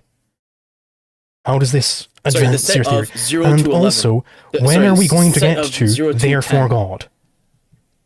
Well, okay, well, Zulu, I mean, you're the one that brought this up now here. The problem I'm, is here. I'm almost when you certain go- that I did not. Yes, you did, because here's the thing. No. When I when remember what told it was now. You said, but you reject the cardinality axiom. And I was explaining the sense in which you were using the cardinality axiom. I reject it. And it has Yes. nothing to do with this argument here. Has nothing to do with that. Zulu, how many numbers is there in a set of 0 to 10? 11 numbers. 11 numbers. Okay, so if I break it down at any level, I just split the set anywhere I want, is there now 2 sets or 0 or 1? Split isn't an operation in mathematics. How many sets are we considering here? Absolutely it is. No. Absolutely it is. What are you talking about? So you're confusing. That's a very good. in computer memory, if you were physically representing these sets, then yeah, you might split the array. You might consider one contiguous region of memory as being 2 separate contiguous regions of memory. That is a thing. But in mathematics, you don't have actual memory that you're storing these things in. That is not true. That is not true. My lord. The Zulu, if I say I have a set that it goes to 0 to 10, then I can also do a set that goes from 5 to 10. Yep. That is also a set. So I could split it however I want. Yep. Otherwise, it's not a set. Yes. Okay, so I'm asking you, if I split wherever I want into the set of 0 to 10, right? Would that make 1 set or 2 sets? I reject the use of the word make. Right? I don't think you're... Well, it would have to. When you're just doing a mathematics here, you're not generating these sets and storing them in your computer memory. All right? The sets, you're just picking out these sets. You can indeed... Okay, that goes against everything I know, but okay. You can indeed make 2 sets with the numbers in another set. That's possible. Yes. Right. And those sets could be different. Okay, so if I split the set into 2 different numbers, right? It's just one split. Would I have 2 sets or 1 set? So that I'm not liking the terminology split, but I'll just go along with it for now. So if you have to, I mean, if you had a bunch of buckets, you had one bucket with some numbers in it, and you poured some of those numbers into a different bucket, then you'd have 2 buckets with some numbers in them. Yes. Okay. So necessarily, the set of 0 is valid because I could just Oh my God, split I didn't say 1 to 10. that a set That would containing make 0 1 set, was invalid. and then- I did not claim that. I claim that what are you 0 talking is about not then? itself a set, and 1 is not itself a set. Okay, so if I have you 2 can make sets, a set if I have with 2 1 in sets it, now, right? and a set with 0 in it. That's Right. fine. But that does not mean Right. that those things Right. are themselves sets. Okay, so now if I try to split it and I take the whole set in the first place, what would be my second set? I don't So I would understand what split it, split right? means in this context. That I would divide the set into 2 different places. Okay. So you're making a new set And out of only way I some can of the divide elements of the old set, and you're using up all those elements. You're just putting them into new sets. Okay. Yes. So you'd have 2 sets if you did one of those splits. Right. Sure.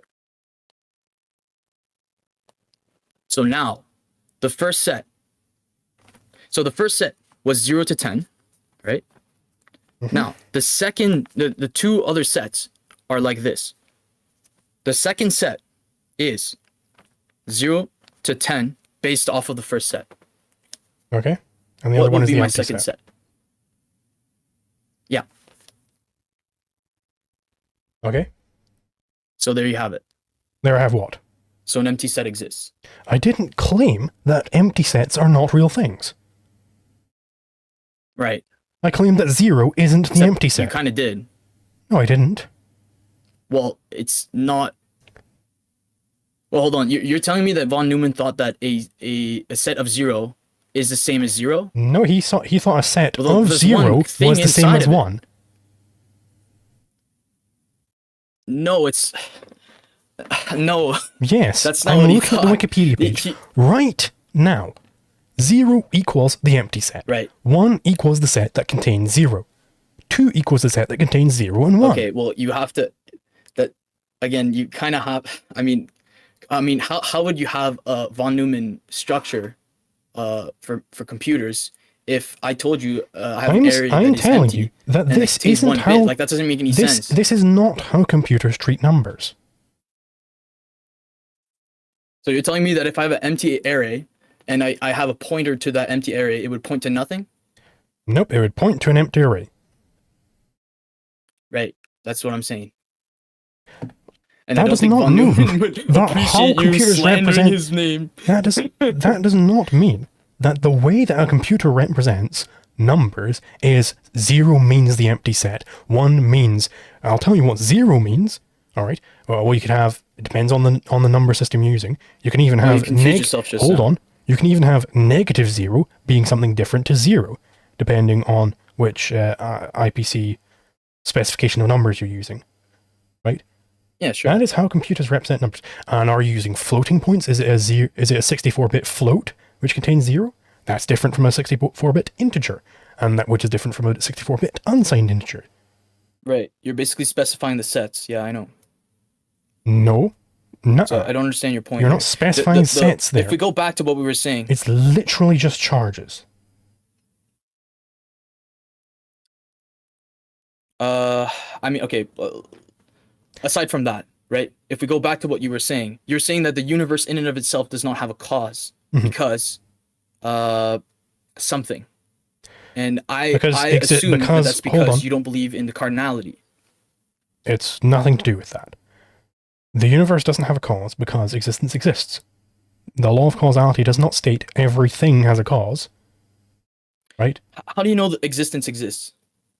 It's the most fundamental axiom in all of philosophy. Okay, but again, all of your other axioms require Do you some think sort of existence real doesn't sense exist? data. So now I'm asking you that. I don't care. You don't care whether existence exists. It's like God irrelevant exists. to you God whether exists. existence exists. Oh well, I've never seen him. Okay. Right. But I reject that irrelevant God to the exists. question, yes. So I would be willing to perfectly Right, but full you on have state to you, God does not exist. I would be willing to reject that premise. Are you willing to reject the premise that existence exists? it's irrelevant. My question is irrelevant to what we're saying. My God. It has to do with the fact that You asked believe me- that the law you of causality asked- hold is on. deductive. You Then you you believe hold that on, the existence hold exists, on, but you have no hold basis on. for that. You asked me, why don't I think the universe has a cause?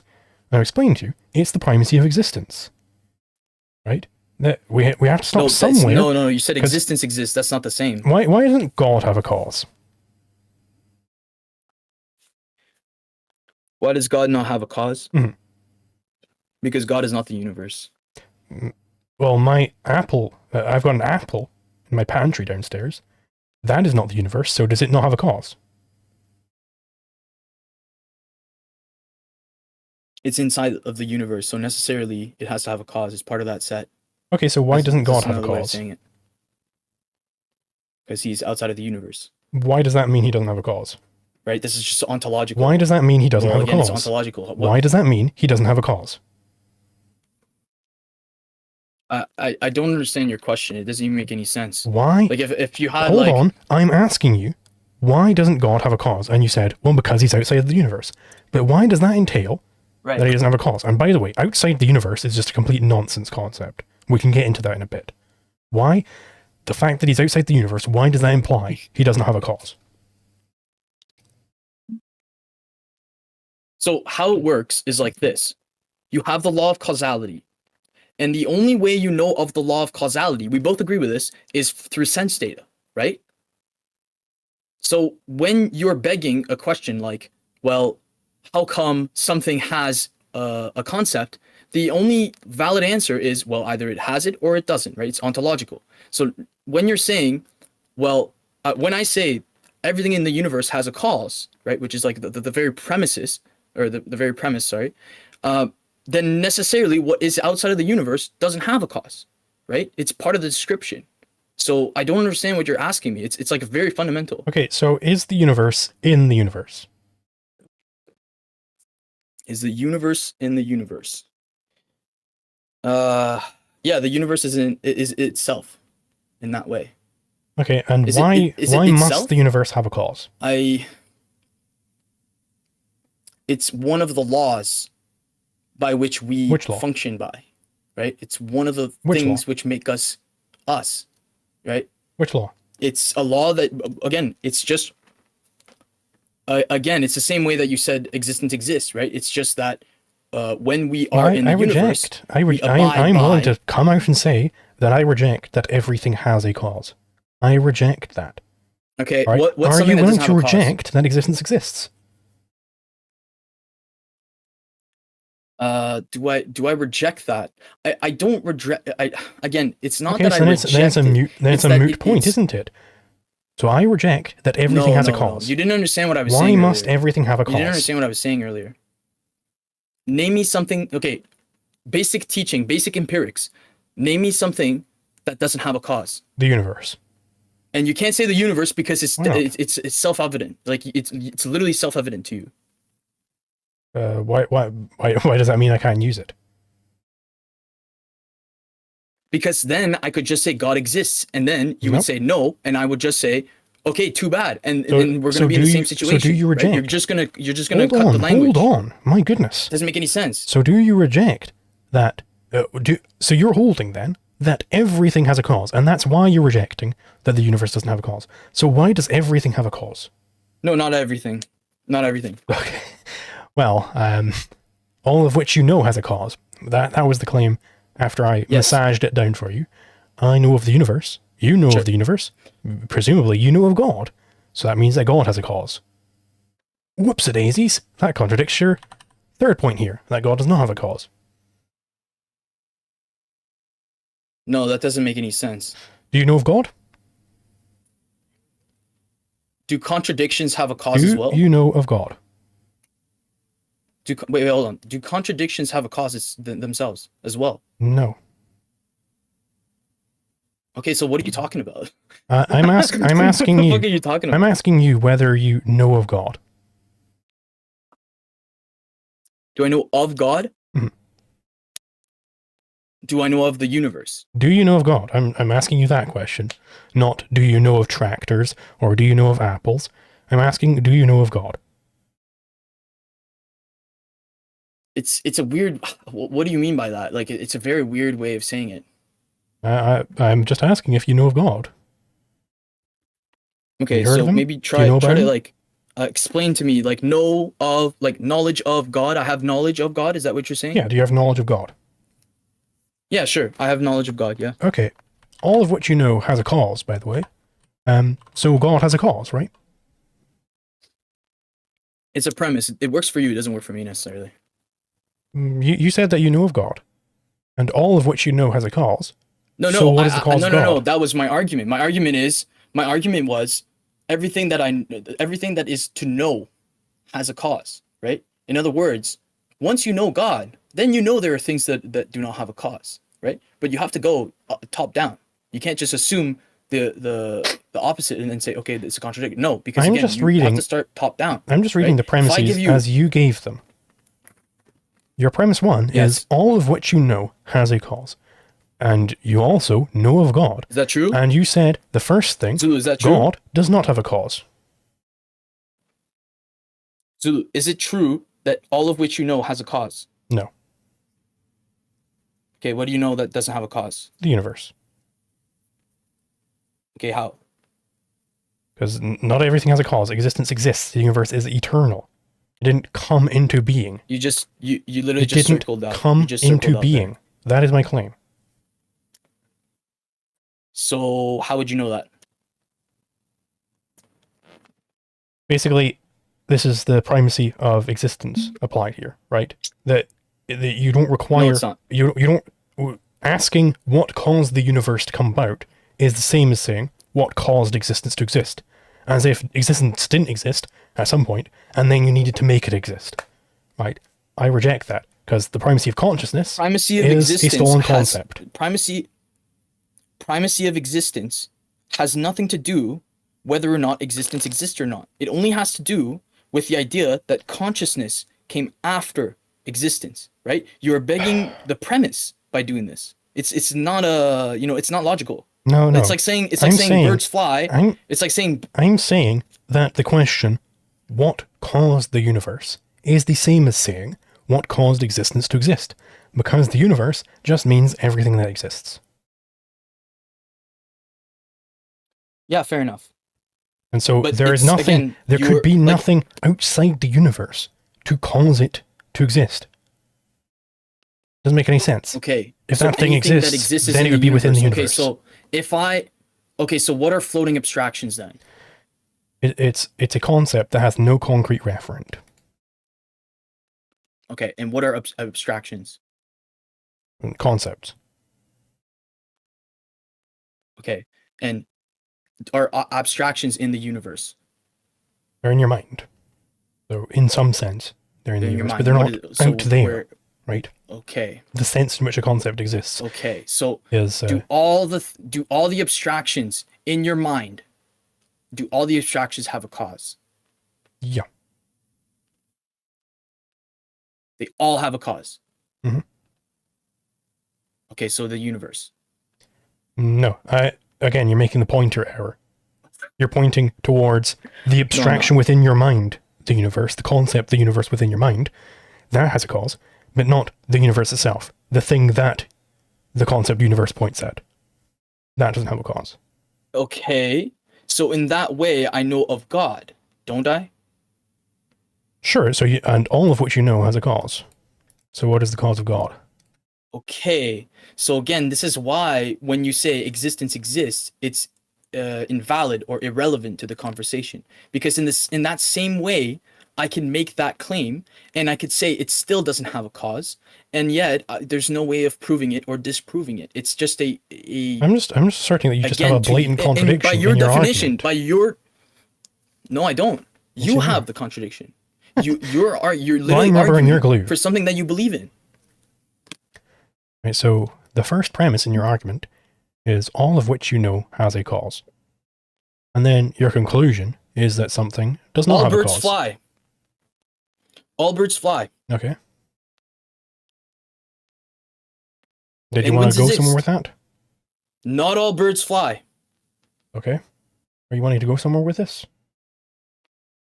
I just told you. You start with a deductive argument, not a synthetic argument, right? It's not true in and of itself. So you cannot argue that this thing, which is deductively true, right? Is Call it true it deductively true or synthetically true or whatever else you want. It's still a contradiction. Whichever way you want to slice this, you said all of which you know has a cause, and that you know of God, and that God does not have a cause. That's a contradiction. Buddy, if I tell you that all birds fly, right? You can say true or you can say false, right? In either case, you can still make a logical deduction. It could be a contradiction or counterpositive, it could be a paradox, or it could be something that is inherently true, right? Okay, so let's apply this kind of logic back to my example, right? What did I say? I said all that which you know has a cause. So you reject that. Is that what you're saying? Yes, but moreover, this contradicts your conclusion. Of course it does, because it's a deductive argument, not a fucking ontological argument Of course it does. Yes, of course it contradicts my conclusion. It's not always true. Of course, yes. What was I thinking? I thought we were trying to be non-contradictory here. So you are accepting that your argument for the existence of God is a contradiction. No.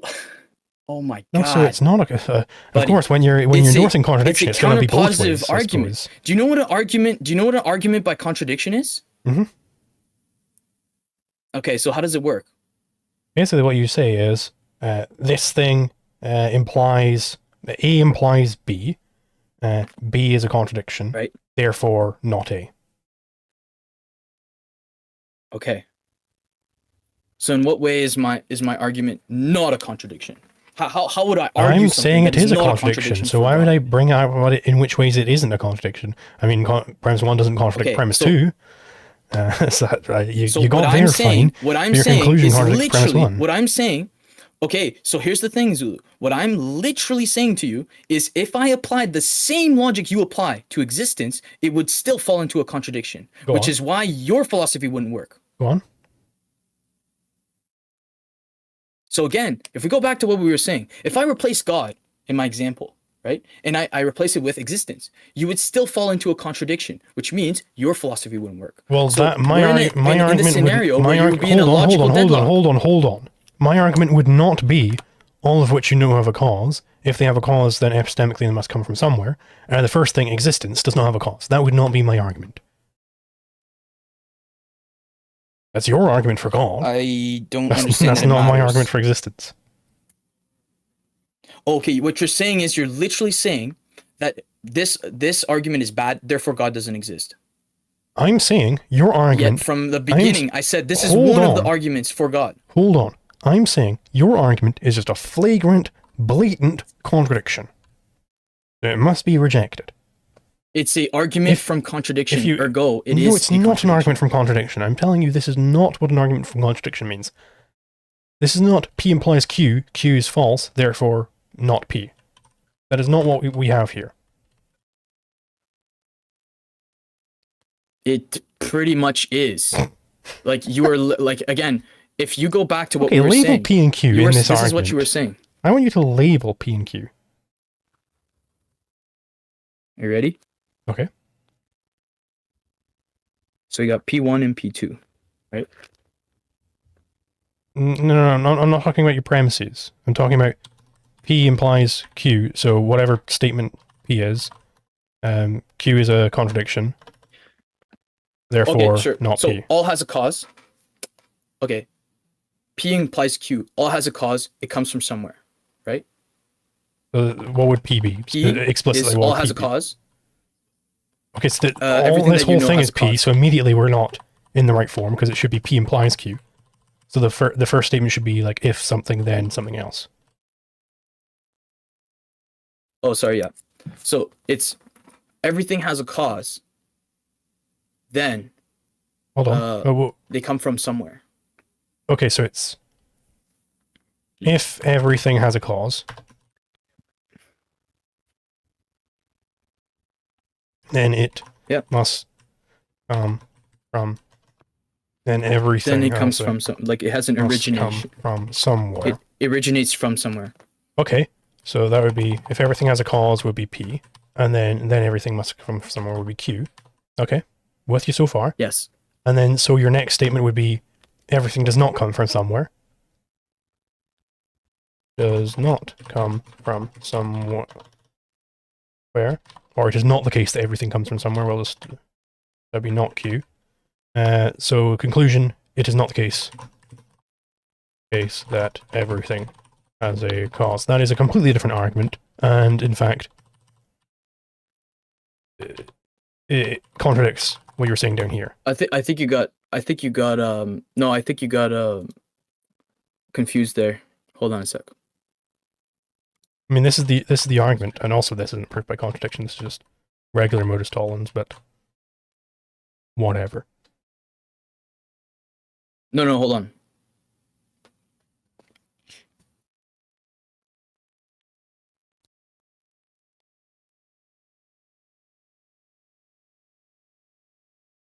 So everything has a cause, therefore it must come from somewhere. True or false? Okay, so this is a different argument now. Thing has a cause, therefore I suppose we could keep this. It's not a different argument. I'm trying to reiterate the argument that the original. Okay, argument. so if everything has a cause, then everything must come from somewhere. That is true. Yeah. Okay, that's true. Okay. So if it is true, then there must be an originator, right? Hold on. I'm just saying that the implication holds. I don't think that everything has a cause. I don't think that this condition is met. I think. Okay, so it's a contradiction. Okay, it's a contradiction. So if it is a contradiction, then not everything comes from somewhere. Sure, it is not the case that everything comes from somewhere. Okay, so existence it cannot be true. Nope, that does not follow. Why? Just the fact that not everything comes from somewhere, some things don't come from somewhere, that does not mean that existence isn't true. In what way? It simply doesn't follow. It's just a non sequitur. Because you don't have even the term existence it's totally in your fine. argument here. So, right? If not everything has a cause, right? Like, I might as well just have this be, and therefore apples taste nice. No, you don't understand. Okay, so you're an objectivist. Right. Mm-hmm. You're literally saying primacy of existence is true. Yep. Okay, why? Because the opposite, primacy of consciousness, is a stolen concept fallacy. Okay, I don't care about that. Why is it true? Because the opposite is a stolen concept fallacy. That's not how you prove something is true in this case. I'm just giving you. I'm asking for a direct proof. What is the direct proof? The opposite is a fallacy. The opposite is incorrect. So what is the opposite of the opposite? Oh yeah, the original thing again. That's a counterpositive argument. Right, so that's a counterpositive. What's the direct proof of your claim? Numbers are numbers because if they're not numbers, then they're not numbers. No, I'm asking you for a direct proof. No. That is not an analogous claim. My claim is either you have the primacy of existence or the primacy of consciousness. Primacy of consciousness is false. Therefore, the primacy of existence is true. I says. Okay, that's an argument. I agree with that, but it's not the argument for why you would be existence. What would you call that? Existence primal? Sure. It's my argument. Okay, so sure, what is the argument? That's the argument I'm using, so it's one of the arguments. Okay, we can use that one, I guess. So what you're saying is by counterpositive cause, we know that existence comes before consciousness, right? I don't know what counterpositive cause means, but sure. It's the opposite of a cause. Like if I say, I cut my hair because I needed it, or if I said I didn't cut my hair because I didn't need it, they're one of the same. Sure. Right. So then. Okay. So for this, it's either so everything has a cause. Oh, so are we moving on from? So let's suppose. No, listen. Let's suppose that not everything has a cause. Okay. Right? Okay, so how would your consciousness be caused by something else? I don't know what it means. If not everything has a cause, like this is direct. You're conscious because of various physical mechanisms, if that's what you're getting at.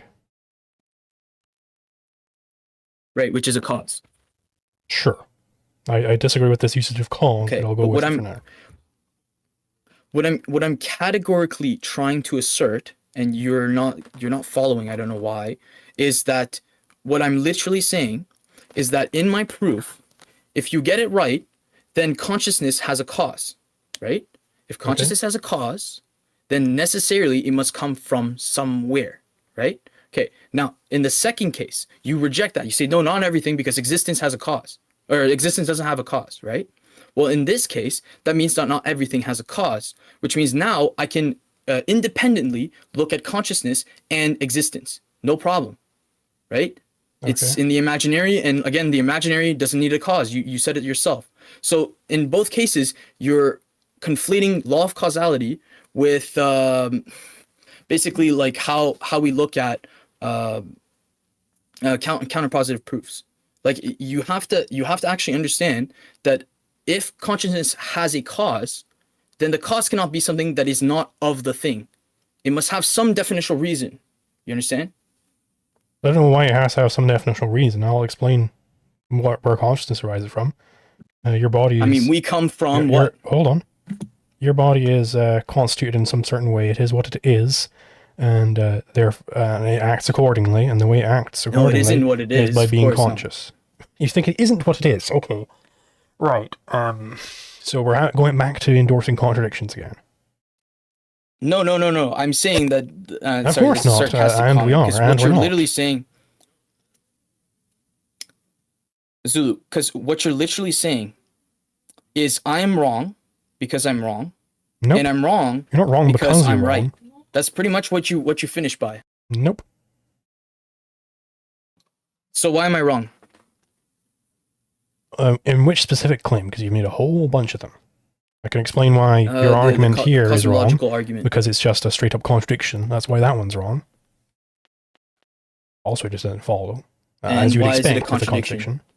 contradiction. Because you said that you know of God, and all of which you know has a cause. Yes. And God does not have a cause. Right. Right. Except the very claim is that I deductively know of a God. Right. The same way I would deductively say, all birds fly. Whichever way you want to slice Right. it. And then This is a contradiction.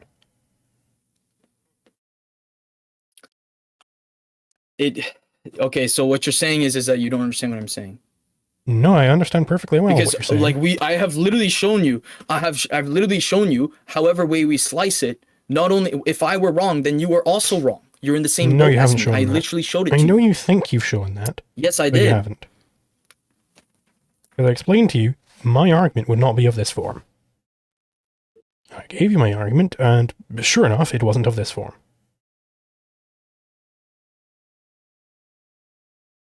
So not everything has a cause. Mm-hmm. Consciousness cause existence. Oh, right? Are you claiming that consciousness? But not everything caused has a existence? cause. No, the opposite. Consciousness because Okay, consciousness existence. because of existence. Well, yeah, in a certain, but like, it's not that existence just like there are way more steps than that. It's existence exists, and the universe is as it is, and that was always going to lead up to conscious entities coming about. Right. You're just teaching it to me. It's just like, again, you're just using induction to show it to me. You're not actually proving it. But I have shown it to you, and then you rejected it. You said, no, that step can't do be. you not like there? You want me to show to you more explicitly? The step that you literally, in my case, you literally said not everything has a cause, right? And then afterwards you said, well, there you go, God can't exist. So now in your step, no, I didn't you're say, literally saying existence exists. I didn't say not everything has a cause, therefore God doesn't exist. That is not a claim I ever made. Right? That's pretty much what you said. That in your argument, you said all of, and by the way, this is a massaged argument. This is an improved version of the argument that I helped you make, where you say all of which you know has a cause, and separately you say that you know of God. Okay, and that first thing, God does not have a cause. But wait a minute, you know of God, so you must have a cause. That's a contradiction. And that's why your argument doesn't work. All birds fly, penguins don't fly, ergo, not all birds fly. Yeah, that would be a contradiction. Contradiction! Not true! Not true! Oh! Yes. Penguins don't exist! Penguins don't exist! No, hold on. So that argument would be invalid. That's what you're saying, really. So you couldn't use that argument legitimately. Indeed. Yes, I can. How? Of course I can. So you think it's very just simple. perfectly valid to have contradictions contradictions between your premises and... How do you get to these conclusions, even? It's very simple. It's a very straight old up contradict your premises. argument. It exists. Like, this it's a very old argument. It exists for a very long time. It's not that hard. It's nonsense. It's not insane. The reason why you're giving me these like kind of like half ad hominems is because you don't understand it. But I explained it to you pretty well, actually. And you somehow you still don't understand it. Well, yeah, you think it's insane. Okay, what does that mean? It doesn't mean anything. I can't do anything with that. I'm literally giving you... Then try and use the thing that I am giving you, which is, premise 1 in your argument contradicts the conclusion. So maybe you should check your premises a little bit here. Well, if you want the entire argument is right here. It's a cosmological argument. It's a very, very well-known argument. It exists for, I don't know, like 2 millennia or 3 almost. So I don't know that I can make it more clear than that using my words. I've tried my best. You've kind of made like this weird no, it can't be, and then I've shown you how like it's necessary, like it's equal to your argument. Actually, in reality, Zulu, you could have actually argued that I'm right, and therefore you're also right, and that would have been more productive for you because then you're evaluating your philosophy correctly. No, Now you're because then I evaluating would be your philosophy endorsing strangely. contradiction. That's not something I want to go about Well, doing. that's what I'm trying to tell you. I mean, like, if you you're want to give the endorsing full contradiction. argument, which is what I asked you in the first place, right? Then give the full argument, give the cosmological argument in the strongest form that you see it. Oh, and well, there you go. My language failed me, I guess. But again, the fact that you say that God is dependent by causality necessarily based off of the fact that otherwise I would be in contradiction would also affect your way of thinking of the law of causality, because in your case you're doing exactly the same thing. And the only way I know how you actually like band-aid this, because I've actually studied this, right? You band-aid it by saying, well, everything that I have seen with my sense data is necessarily is bound by causality, right? I'm not stupid about this, but No, I'm just saying that that what you're saying doesn't make sense. I'm Okay, then what do you say? making the broader claim that everything is bound by the law of causality, because the law of identity, Except for existence. things which exist are also bound by the law of causality, right? But the law of causality, I stated this before, Okay. the law of causality does not say that everything has a cause. That isn't what it says. The law of causality says that whatever a thing is, it must act accordingly. Right? It's a corollary Must of act identity. accordingly. It's, But existence it's the is law of not in identity and of itself applied to action. something that accords. What? Existence isn't a single thing. Right? It's not an entity. Right. Right. So it's a concept? It is the sum of all existence. Okay, so then necessarily it's in reality. What do you mean in reality? Well, it's Like existence a isn't over law, there. It's not people- in my shed. That's right. Glad we agree. So what I'm saying is, in and of itself, existence doesn't have a cause. So Here we go with in and of your itself law again. of causality doesn't work. You know of existence, don't you? Mhm. Or you just exist? Oh, okay. Well, I exist. I know no, of existence. Again, these two concepts are the same. I definitely know of existence. so Go again, ahead and try and draw out then the They contradiction. must have a cause. Nope. I just showed it to you. Because I'm not the one who accepts the premise that all of which you know has a cause. I never accepted that premise. Okay, so why did you keep me going with the preliminaries? I get you going because this premise that you hold, it contradicts your conclusion. No, I don't hold the premise. It's a deductive My premise. fucking god. Okay, so you yourself... I hold it so, till I don't. Okay, so you reject your own premise one in the argument that you're presenting to me for the existence of God.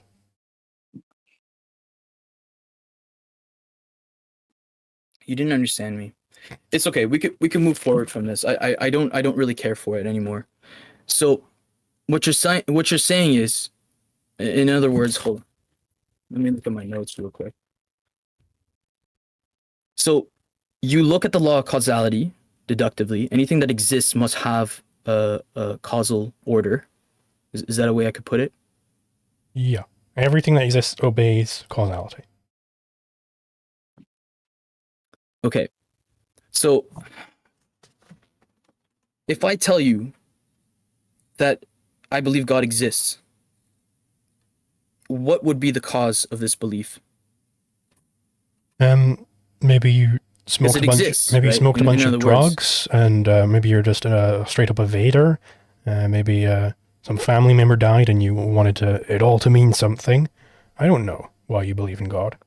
Doesn't particularly matter. So if I tell you that a unicorn exists, what is the cause of this belief? Again, maybe you took a bunch of LSD. I don't know. I'd have to investigate it specifically, which I can't do for this just general hypothetical. And in if I general, give you the cause a is non-existent evasion. number. Okay, sure. Yeah, that's fair enough. But the thing that doesn't really work for me is the way that you look at the law of causality. which are only based off things that exist, and then also the way that the law of identity works, which is that only things which exist might have an identity. This is where like we're getting into like merging ideas like from the beginning, where we get into synthesis. Because if we're talking about concepts by which you do not know of, right? Then when I tell you something, whether it is compatible with what you believe or not, then you must have a way to actually organize the idea in your head. You have to be able to, in other words, judge the idea if it's true or not, right? Mm-hmm. Is that fair? Sure. Okay, so in this way, how do you judge that existence exists? In whatever thing I'm considering, at the very least, I know that that thing exists. Right? If I'm looking at a cup, Okay. whatever other facts about it there might be, I know that it exists. This is how I get the concept. Okay, and what about the unicorn? Sure, I know that unicorns don't exist because there's no evidence for any unicorns ever existing. See, so deductively. Sure. Yeah, because you can't induce something that doesn't. Okay, so in Right? It's the Okay, lack so the of concept evidence which exists. shows you that it doesn't exist. right, okay, so the concept exists, the identity is there because that way you could judge it to see if it exists or not. So if I Again, give you're you making a God and I pointer say, error. listen, no, Yes, I'm you are. not, because again, it's the very fact that it's an abstraction. We both agree that The it's an abstraction. thought of a Unicorn is an unicorn, abstraction. if I'm pointing at the thought of a unicorn, that thought is what it is. It has identity. Correct. But it itself is pointing at something that doesn't exist. It's not pointing at anything. It's a floating abstraction. Right, but you wouldn't It's not know that. pointing You at wouldn't know that something. yet. I do know that. Right, but There's you wouldn't no know evidence that of any yet. unicorns. No, you know that because you know. You know that because you know. But if you didn't know that, then you wouldn't know. So I'm just pointing out that if I didn't know that, then I wouldn't know that. Well done. Yes. So again, if we go back, like, okay, let's go to something real first. Okay, that way you're not going to confuse yourself. If I take a chair, okay, I say a chair. I sat on a chair, right? So you take that information. You say, okay, a chair. The concept of a chair exists, right? Like you have to actually like conceptualize the language. So the concept of a chair exists, and you can sit on it. So when you're going to look at if it exists or not, right? Now we have an identity, and we know that that the concept exists. So now we have to figure out, okay, well, is the causality of the identity fully floating, like a floating abstraction, like something imaginary, or is it real? And in this case, I'm going to see a chair. Oh, wait, he sat on a chair. Right? Okay. So by deduction, I know that chairs exist. That would be induction, because you're looking at the chair. Yeah, sure. Sure. Either way. Not either way. So, well, it is because, again, like, I don't want to get into specifics, but it's sense data. Both of them are sense data, right? Sure. Okay, so now I can give you the same example with existence. Go on. Do you know how to map that out, or do I have to lay it down? So I imagine you're going to say, I don't know how you're going to turn this into an argument against me, that you have to, if somebody No, that's okay. tells you about existence, then you're going to have to, if you were to try and verify that there's such a thing as existence, then you'd have to go out and look at things, and whatever you're looking at, it's existing. I tell you, existence exists. Mm-hmm. Right? Okay, so we know from the language that existence is like a concept. It's the concept of existence, right? Mm-hmm. So what would be the identity? Of what? Of the thing I just mentioned, in the language, the noun of the sentence. Well, existence doesn't refer to one particular thing. I know. It refers to that's things why there's as such. two ways of saying it. In the same way that the law of Okay, so identity they're things doesn't as refer such. to John is John, right? It doesn't refer to this apple is this apple. The law of identity refers to all of them. The abstract form. Same as existence exists. It's the abstract form. Right. Right, because it is I understand that. What I'm asking you is necessarily the concept must have an identity such that I can know if it is true or not. I've already shown you that with the chair Yes, and the with the concept unicorn. is what it is. So I'm asking you what the identity is of the concept. Well, it is what it is. The thought that you have is the thought It that is you what have. it is. So I've written down. Okay, so I've written down things as such. Is that fair? Yeah, it's referring to things as such. It's both the basically identity and existence are two angles on that same fact. Where existence refers to it existing, whereas identity refers to it being what it is. Right. So if I tell you now that you must have a causality such that you get an identity, what would be the causality? I don't know what it means to have a causality in order that you get an identity. I don't know what that refers to. Something that allows for the existent to merge itself as a concept. So you're asking how concepts are formed? Sure. Okay, well that's a very complex topic, but we can go through the whole rigmarole if you want. It'll take maybe I'm a few hours. specifically asking you on existence, right? You have the concept. I've given you it, right? Existence exists, right? Now you have to figure out the causality for this concept. Right, so How you're would you asking go about how that? you form the concept of existence. Sure. All right, again, big rigmarole. So the first step is differentiation of qualia, whatever it is. Okay, Right? so You'd what have would to be looking. You'd the have to be looking at differentiation of something. something? And that Okay, takes so place what's in the differentiation? Okay, differentiation. Let's look up the Sorry. definition of this. Differentiation is the process of grasping No, the no, I differences don't between need- certain objects of perception. It's this against that. Right? Against what? What would existence be against? Non-existence. Okay, so non-existence Or even just must also exist. or even just whatever, form two concepts. Fucking I got a little wrist rest here. I can recognize that it's different from my table. I could form these into concepts, and Right. implicitly across the whole time, I have to implicitly understand that they both exist. And then I could get the concept, oh, wait a minute, these two things exist. And there are some things that don't exist, and I can get the That's concept of right. existence that way. This is really, Right. like, So what you're saying is the same way that you can evaluate existence, you must have a differentiation of the concept. And that differentiation would be against what? Against non-existence. well, You it's said it differentiation of qualia, right? It's not differentiation of concepts, Right. Right, to be clear. It's individual sensations Okay, where, can you so, individual sensation? Okay. so fair enough. if I look at my table right now, it's brown, it's smooth, it's cold. So I'm differentiating. Those are different things. It's this qualia as against that qualia. And, I've got Okay. a cup rest on my table. So the That only one's bright, right? So I'm differentiating these as two separate things. Then I integrate Right. those differentiated qualia into entities, so I can recognize a table as against a cup rest.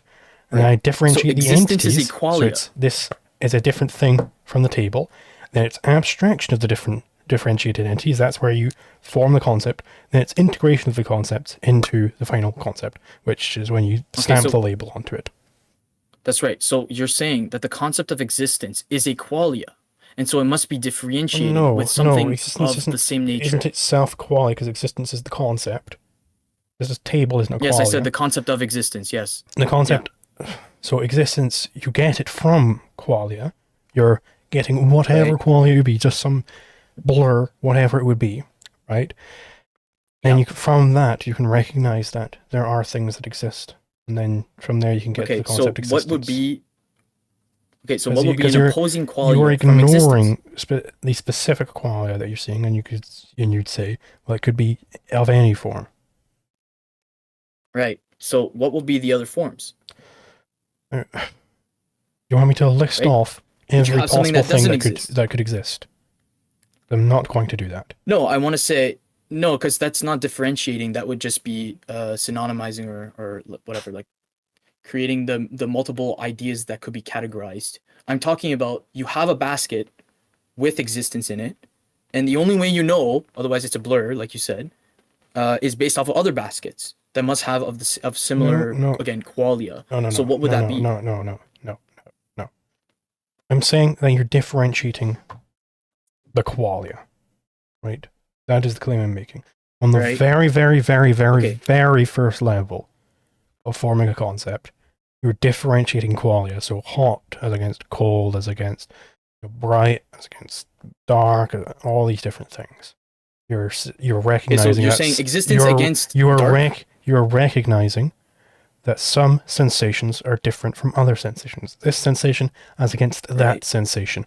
That is the Okay, very, so very, existence. very, very root level of concept Okay, formation. so the feeling of existence I don't know what it means to against feel the existence. feeling of. No, you can't Well, feel that. non-existence. Oh, you brought this up now. I'm saying that the differentiation that occurs on that level is differentiation of qualia. It wouldn't be this type of Right. differentiation where it's existence as against non-existence. It would be What would it be? it would be this sensation as against that sensation. Okay, and the sensation of the concept of existence No, you can't sense a concept. will have to be differentiated. No, you can't sense a So concept. then I don't know why you brought that up. You're sensing qualia. You know what qualia is? Well, now that you explained it, yes, it's very obvious. But now I'm wondering how you would differentiate the concept of existence to other things. That's really what I'm trying to figure out. And up until now, you've brought things that are in the category of existence, but you've never brought things that are not in the category of existence, which, by the way, exist. You know unicorns. So are you asking gods. how I know So I'm why trying to the get concept to that point. existence is different to other concepts? Yeah, pretty much. Well, pick a concept. Pick your favorite concept, and I'll explain how it's different to existence.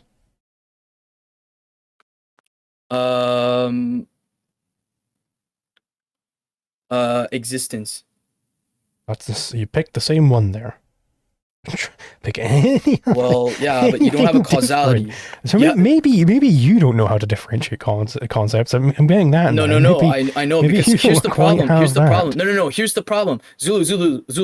This is the problem with what you just said. What you just said is I need to differentiate this concept to other concepts. So then I try to figure out, like, how do you know a concept exists or not? And we've already gone through that with a chair. You need an identity and you need some sort of causality. Like, how do I know that it exists? So it's like epistemic.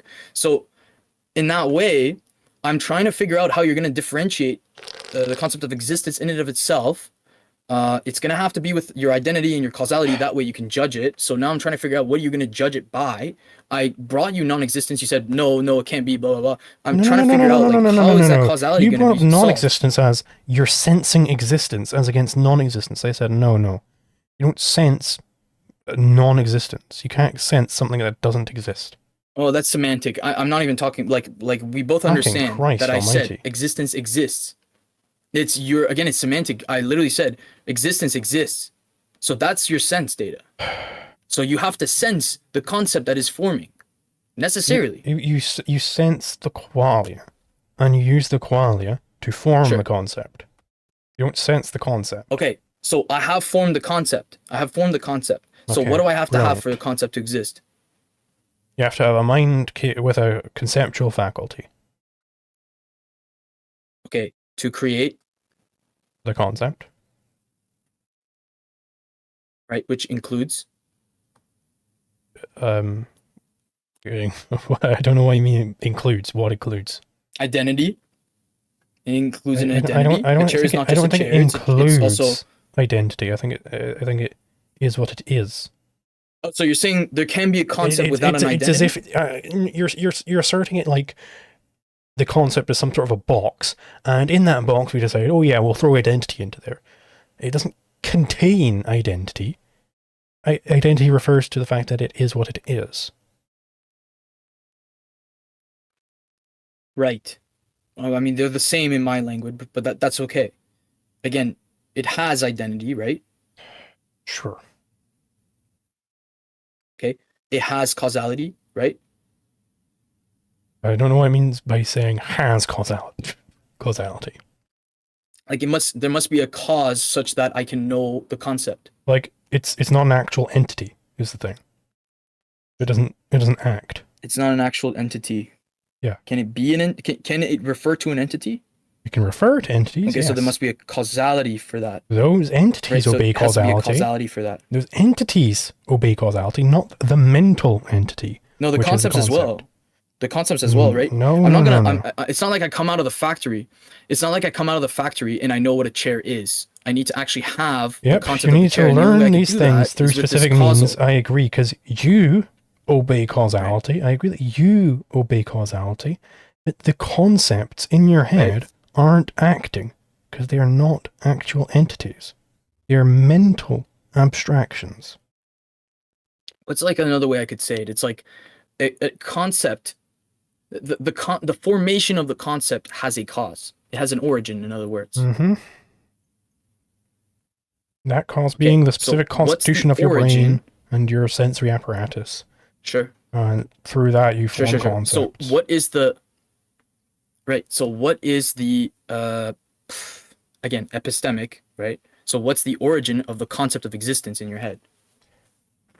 The very first thing that would be involved in getting to existence. Is that what you're asking for? Sure. There would be some random, disorganized cluster of sensations. That would be the very senses. root level. Which is everything else. What do you mean, which is everything else? Like I could say the same thing for everything else. I could say like a chair. How come? Yep, What's the the very origin root of my level concept of a of chair? Well, it's the senses. whatever concept would be disorganized sense Okay, data. so if I give you the concept of non-existence, it also comes from the senses. Well, it would be, to get to the concept of non-existence, yeah, you'd have to initially have the concept of existence. Then you could denote things that don't exist. Okay, so the concept of non-existence exists. Yes, it exists in your head. Okay, so God does not exist because the concept of non-existence exists. So therefore, God that as a isn't concept my exists, argument. but it doesn't exist. My argument isn't God doesn't exist because the concept of non-existence exists. That would be nonsense. Well, I'm bringing it up because again, like the senses, you know that you exist because of the senses, which is fine. You know, I think therefore I am. But what you're saying is that literally God doesn't exist because existence exists. God doesn't exist. That's pretty much that's a summation of your argument, pretty much. My argument, fundamentally, first off, is that the burden is on you to prove that God exists. And I think every single argument but that's not the crux of what we're talking about. Every single argument I have ever seen for God involves a complete anti-concept of God that makes no sense and could never exist. And also, the arguments they use are entirely fallacious. So yes, Right. I am asserting God does not exist, your existence. and the burden is on you to prove that he does exist, and you have utterly and repeatedly failed to do so. No, what I've done is I've demonstrated that to you, God is a conceptual black box. That whatever comes out of it, because it is not this thing that is capable of a thing that is in and of its, then necessarily God cannot exist. So what you're saying is God doesn't exist because he doesn't exist. And I know this because again, your idea of existence exists. Why? Because of the senses. How do you get the senses? Well, you just do. I didn't say God doesn't exist. If we go back to what I was saying, he doesn't exist. Your entire that is argument, not the argument I used. your entire argument, it is. You want me to break it down? I can give you one argument I use for why God doesn't exist, right? Because we haven't actually gone through a lot of that. One argument I use is that God is omnipotent, and omnipotence is a contradiction, because omnipotence means the ability to do anything. Yes, I love including this contradictions. Right. So what this is a believe it's Descartes, or it's some sort of rationalist understanding of God. Basically, like I would say like 90 or 95% of all Christians understand that that's not the case. because we agree that the universe is inherently non-contradictory. We don't disagree with you. That's like the Thomist understanding, right? We're talking literally of a couple of millennia of Platonists, Neoplatonists, Christians that agree with you. So okay, next. All right. Well, we can go through my argument as to why I see omnipotence as a contradiction. Fully, if you want. I know what it is. I'm not stupid. Hold on. Do you want to do that? Because if you do, then I'm going to have to go to the toilet real quick. Oh yeah, sure. Actually, yeah, sure. I'll be back in a second. Yeah, let's do it. You want to give? I'll give you 5, okay? Sure. I'm gonna go too.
Hold on, let me get some water real quick.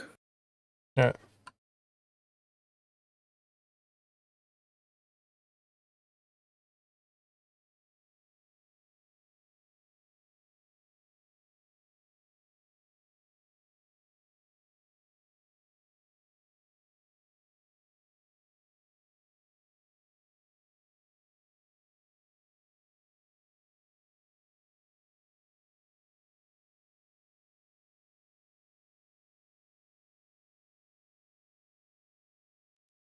Okay. So, Yeah. quick So recap. it's one to You want to go to omnipotence. you want to say being a contradiction. omnipotence. Sure. So I'm asserting that the Christian view of God is that he is omnipotent, and that omnipotence is a contradiction, because omnipotence means unlimited ability. An omnipotent entity could act in any way, regardless of what it is. Is God inside the universe or outside? I don't know. All I know is that he's omnipotent. Okay. So first you have to determine metaphysically where can God be, or ontologically what does God do? Pick whichever one you want. Okay, so God is outside the universe. Yes? Okay. Right? It's just basic Christianity. Some have argued like panentheism, some have just said I don't care. If God is outside the universe, he controls the universe, right? God has put the rule that the universe cannot be in contradiction, right? Yep, so he can make contradictions true. Okay, so if you want to understand how ridiculous what you said is, okay, I make I make the presumption that squares can be round, ergo it is true. That is how ridiculous your argument is. Can God make miracles You're just. Can God make miracles happen? Of course he can. Right, and what does a miracle mean if not an entity acting outside of its nature?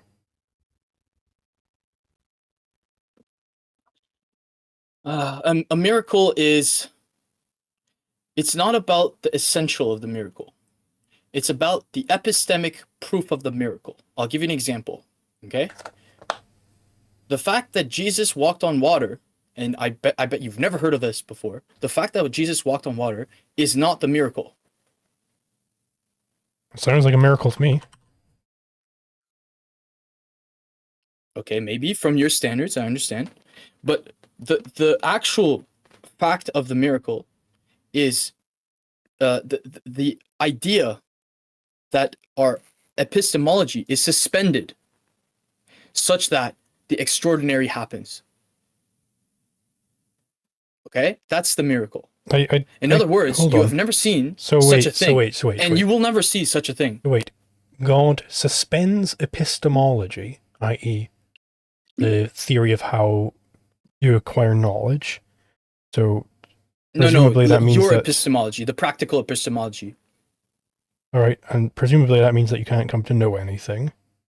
Or you know through no specific means. You cannot come to know what you can exactly. You cannot come to know the means of which the extraordinary act has happened. Right, but no. You said that you come to know through no specific means. No, not no specific means. There is no means. There is no means. In other words, okay, so you're performing an action through no means at all, right? That is an entity acting outside of its nature, because rather it's even floating action, right? That's another absurdity right there. Like that could be a way of putting it. Actually, I like that way. Like if I told you there's a lot of running next door, would it not be right to say, well, who's doing the running? Well, nobody's doing the running. There is nothing that is running in there. There's just pure running is going on next door. Do you agree? Would you consider that to be that if Jesus existed, at all sensical? No, I think Jesus did exist, and he was just a guy, and he didn't walk on any water. No. I'm not talking about Jesus person. I'm talking about Jesus Christ. If Jesus Christ, capital J, capital C, existed, right? Everything he has done and was magic. Are we assuming that he's magic? Would it be a miracle? Are we assuming that he's magic? Yes, that would be a way of putting it. Okay, you could put it that way. In other words, yes, if he's doing magical things, that's what miracle means. And then we're asserting, well, if contradictions can be true, then what? Right? Again, I'm asking you simply, if the miracle of Jesus Christ was true, would it not point to God? Sure, and it also wouldn't. And okay, it would, fair enough. And it wouldn't. No, I understand. And okay, so what way would it not? Oh, because contradictions are true now. If Jesus is a magical being who can do whatever he wants, then contradictions are true. So it would point to God, and it wouldn't point to God, and it would point to God, and it wouldn't point to God, and so on and so forth. That's a paradox. I don't know if I would say that's a contradiction. Actually, it's harsher than a paradox, because a paradox is just an apparent contradiction. But if we're asserting that Jesus is some magical being who can do whatever he wants, then we're assuming contradictions are true. So then we're in Hegel. No, I literally don't understand what you're saying. I'm demonstrating you what a miracle is, and I'm demonstrating you that a miracle necessitates God, right? And what you're saying is miracles require contradictions, ergo miracles are contradictions, ergo contradiction. I'm just trying to demonstrate. What my argument is that a miracle involves a contradiction. And so miracles aren't an actual thing that happens ever. Ever. Okay, Yep, not fair once has enough. any miracle Like ever taken place. I could grant you this, but I think you have to understand the difference between practical epistemology and non-practical epistemology, and that's how you're going to understand the difference between miracle and magic. Magic means that in your practical knowledge, you're not going to know how that happened, but you can assume that yeah, there's something like natural that happened, that occurred, right? Versus a miracle, it suspends all potential epistemology. It's not possible. Okay, those are two very different things. And in the second case, what you're so yeah, again, in the second case, what you're saying is the miracles are a contradiction because they can't happen. Right, and you said there that it suspends all potential epistemology, i.e., it's not possible. You used the word not possible, so miracles are not possible. It's like yeah, it's like supernatural. It's like supernatural, but to you, supernatural and not natural or like non-existent are the same. Yeah, something supernatural means an entity acting outside of its own nature, which is a contradiction. Okay.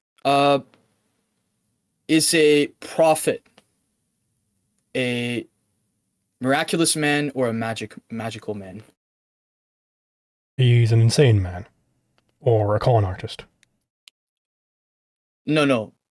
Prophet, definitionally, is a man who speaks the truth and who speaks for God and can know the future. He's prophesies. Okay, so then nobody is there has been no prophets ever, because nobody can speak for God, because God doesn't exist. Suppose prophet, it's the concept, right? The concept exists.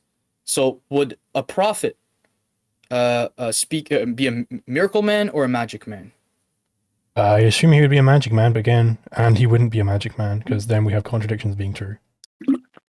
If we're going to have contradictions being true, we might as well be consistent, right? No, like I'm literally saying, like, I'll give you an example. A prophet could be a man who always knows what happens in the future. Now, if you're literally telling me, like, okay, that can never be that case, then I don't know what to tell you. Like, you're like, it's a hypothesis. Like, you have to hypothesize what could happen. Right, but your hypothetical there is, let's say that contradictions are true. Then this thing follows. Like, nothing follows after that. No, it doesn't. No, it I doesn't. agree. It doesn't follow. All you require is to understand. No. All that requires is to know the determinism of the universe. No, that's all it is. It's just the universe is not deterministic. Oh, the universe is not deterministic. Mm-hmm. Like at all. Like I cannot know if I didn't say not at all. Well, I mean, listen. If I can know that two atoms will split, right? It requires determinism, does it not? No. No? It does not. Just because there are some deterministic interactions does not mean everything is determined. Because one prominent counterexample is humans. We have free will.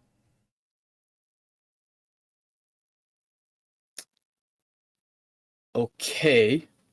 So what you're saying is a prophet could not know what you will do. Mm-hmm. And moreover, if we're defining prophet as someone who speaks for God, there's no such thing as a prophet. Yeah, fair enough. But what you're saying is literally that miracles cannot happen, that people cannot know the future. I didn't say that. You can make predictions. And right, but your prediction might be wrong depending on knowledge of. No. Actually, like knowledge of. Of course, I don't want to trap you here. Sure. Knowledge of the universe, of the future. You're saying you cannot have the knowledge of the future. Mm-hmm. Okay. And you're saying, and your argument is because an example, like a quick example, is like a human. Yeah, humans have free will.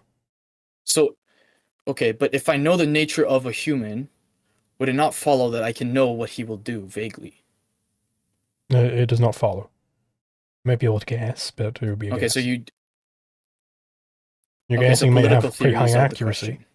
You know, if somebody is consistently acting in a certain way, then you can predict, oh, they'll probably act like that in the future. But they can always choose otherwise. Yeah, fair enough. Okay, so at what point would you say someone like that, predictively, is able to like concisely demonstrate like what you are doing using a science, we can assume it's a science. At what point would you say, okay, well, he actually knows the future? At no point. At no point. Okay, so there you have it. What you're literally arguing is that supernatural doesn't exist because existence exists, because things cannot be of contradiction, because people cannot see the future. Like you're like No, that wasn't you my vaguely argument. have them. Yeah, pretty much. Like you're literally saying that suppose a No, person you've, is you've, able you've, to you've argue. inverted the logic chain there. The root level is existence exists and the law of identity, and from that you get the idea that you can't know the future through a whole chain of deduction, because you need to first establish free will, which is way up there in epistemology. That doesn't follow. That doesn't follow. The It whole does. okay. Modern day science, it does not. Modern day science is the study of natural philosophy in the structure of hypotheticals demonstrating predictions. Okay, I'm basically begging you to answer. At what point would you consider accurate predictions to determine the future to be actually a miracle? And you have basically said, well, it's never going to. So like even if it's at 100%, you're saying no, it cannot. Yeah, because humans could always act otherwise. And moreover, you've Okay, slipped up there because you've said there's no at argument which there. at It's which just point it at can which point would happen. it be a miracle? Like, I don't think miracles are a thing, because I think a miracle involves a contradiction. That's my point. That's my point. My point is, you literally think that it cannot happen because it cannot happen because nature is It nature. can't. No, it and can't. It existence is can't. existence. A miracle cannot happen because things are what they are. A is A.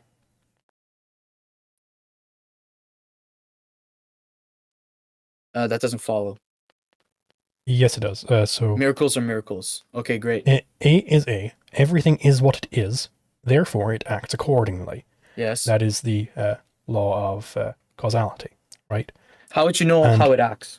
How would you know how it acts? You'd have to investigate it. This is not a metaphysical question here. Investigate. I'm giving you the Okay. metaphysical case. So again, Hold on. I'm giving you the metaphysical case here. So what specifically a thing does, that would be another science. Okay. So the way you get to the fact that miracles are a metaphysical impossibility, I'll just even pull up the article here, is that a miracle means an action not possible to the entity involved, right? Because the way you get to the law of causality is through identity. Causality is a corollary of identity. What a thing is causes its action, right? And it always has one action available to it, okay? So if it does something different, but here's what I'm trying to tell you. Let's give an example of a helium balloon under normal atmospheric conditions. Based on what it is, it will perform the action of floating up, right? If it sinks and it slams into the ground, that is a contradiction. It is what it is causes it to float, and it isn't floating. So that must be an incompatible aspect of its nature, which means it is what it isn't. Okay, I love where you are right now. This is a great spot because what you're literally saying to me is a thing acts accordingly. How do you know it acts accordingly? Because of its nature, right? The identity that it has. Okay, and the only way you can know that is from seeing it in action. So Yeah, that's how what you you're really saying that's is if for you some saw a man, specific thing. The way you understand its nature is by investigating it, yes, but that isn't required for the metaphysical case. okay, but again, if you saw a man that was floating on water, you would literally say, okay, I'm not surprised. Because at any point where you have some sort of like epistemic contradiction, your practical knowledge will change because the identity will change, and that's exactly why No, what the you're identity saying doesn't change. is If I saw a man, makes no sense. If I saw a man walking on water, I would start looking for the plexiglass platforms that he's walking on. Exactly my point. And once you don't see it, you will assume that it is the case. You can't. There will never be a case. I would investigate it, right? I know that men can't ordinarily Yes. walk on water. I know that No, for sure. not until you do. Like we could I invent definitely know technology it.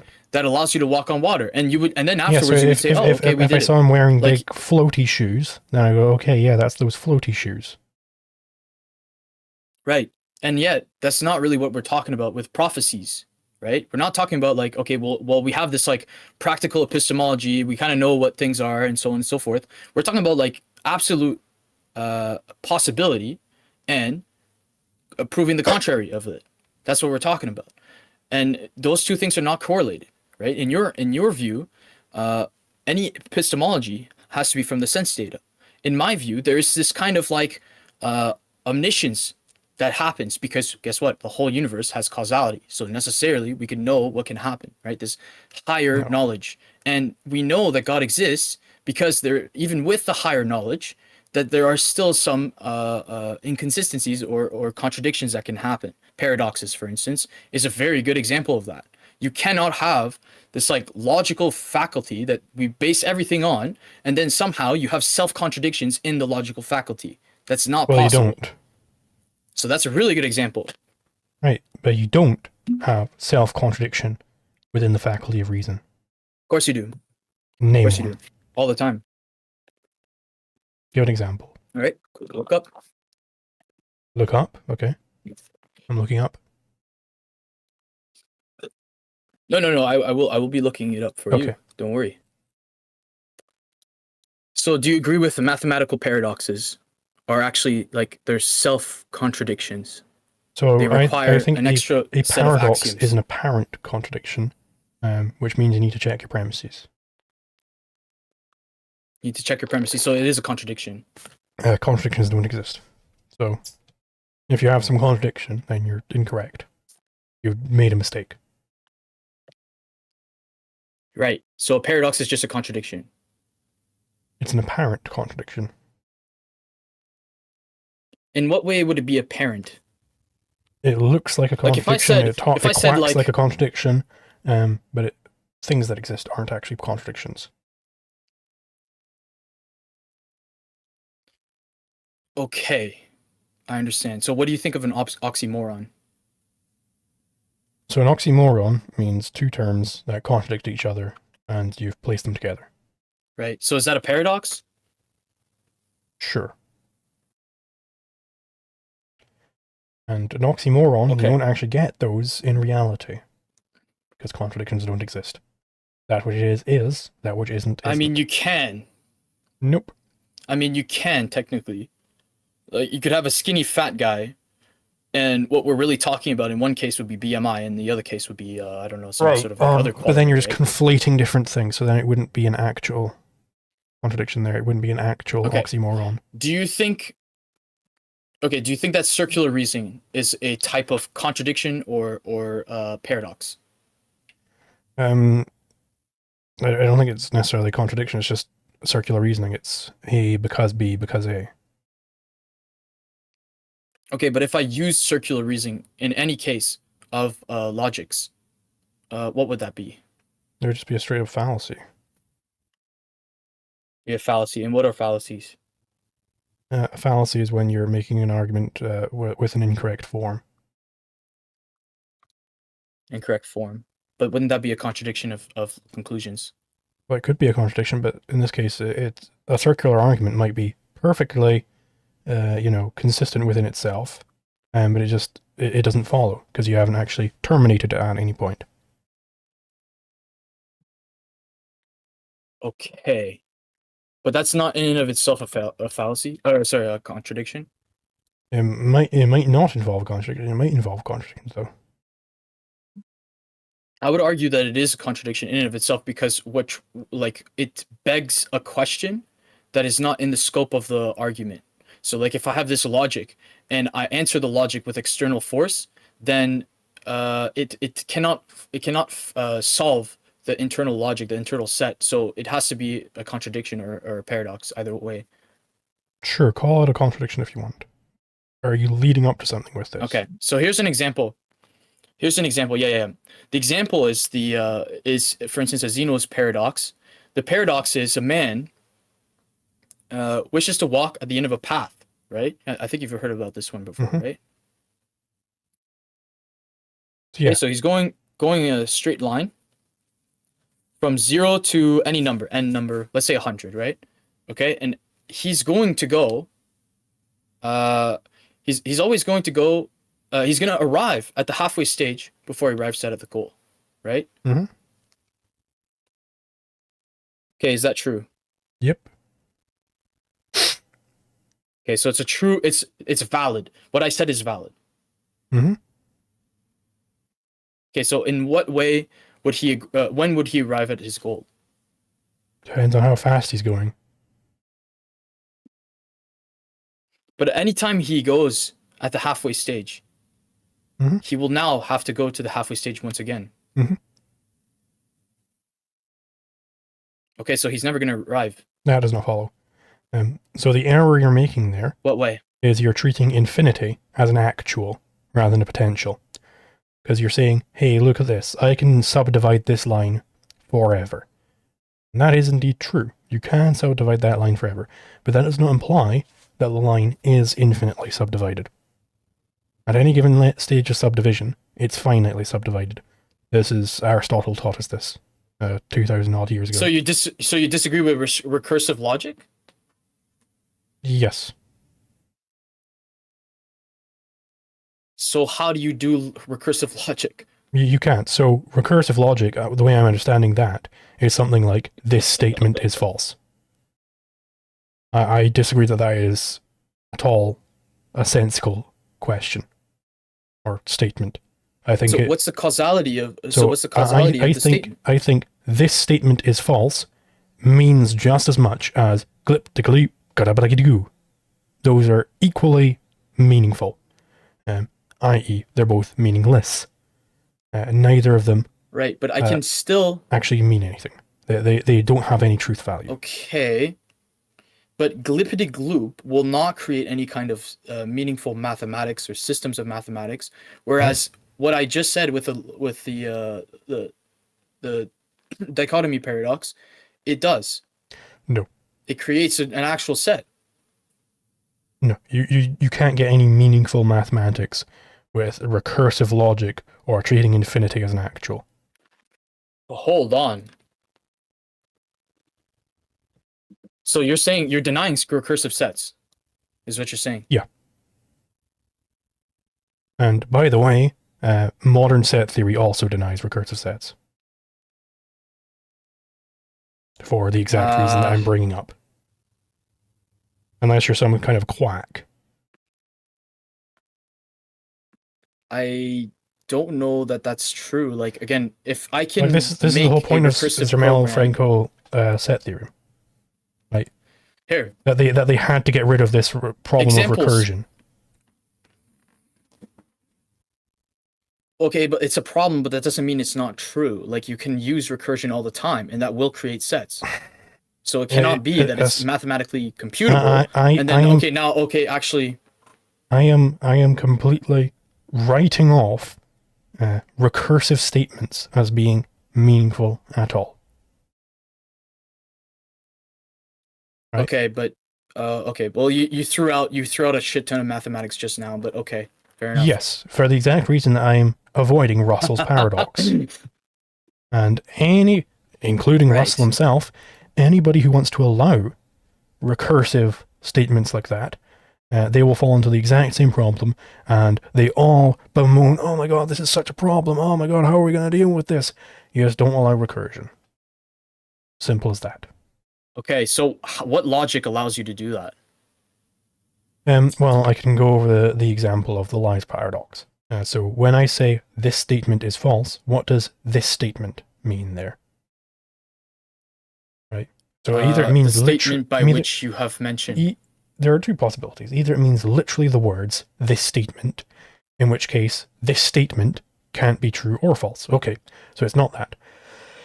Instead, it might mean, when I say this statement is false, maybe it means the entire statement. I.e. it means this statement is false. Okay, but then what does this statement mean there? Okay, maybe it means this statement is false. Maybe that means this statement is false. So you see the problem? No, actually. At no point of analysis do you actually understand what this statement means. You never what you are said able is to actually evaluate true. the claim. You said this statement is false. That's actually true. No, it's not. In what way? Because this statement is false, doesn't have any truth value to it. Because what does this statement mean? The truth value is the statement. The statement in and of its. So you said two things. You said you have the concept. The concept is the language. The language is this statement is false. So now you comment on the language. You say that's false. Okay, and now So then you that means assume it's that true. whole thing is a language. Like, have you never heard It of the has to be life true, yeah. paradox before? No, I do. I know of it, but again, I don't understand how you're applying So it in such a way that actually, if this statement, logically it's not true, or if- logically it doesn't exist. if this statement is false, then that means that this statement is true, but this statement is false. Whoops, right? No. What you did was, no. Hold on. What you did was wrong because we're not assuming that the second false is false. We're not assuming that that is in the sentence. We're commenting about the sentence, right? You forgot the accolades. This sentence is false. Quote unquote. This sentence is false. Is false. So now you have to answer. You have to ask. Okay, yourself, so that means well, that is that actually true? Well, actually, it is so true. hold on. That means that this statement is true.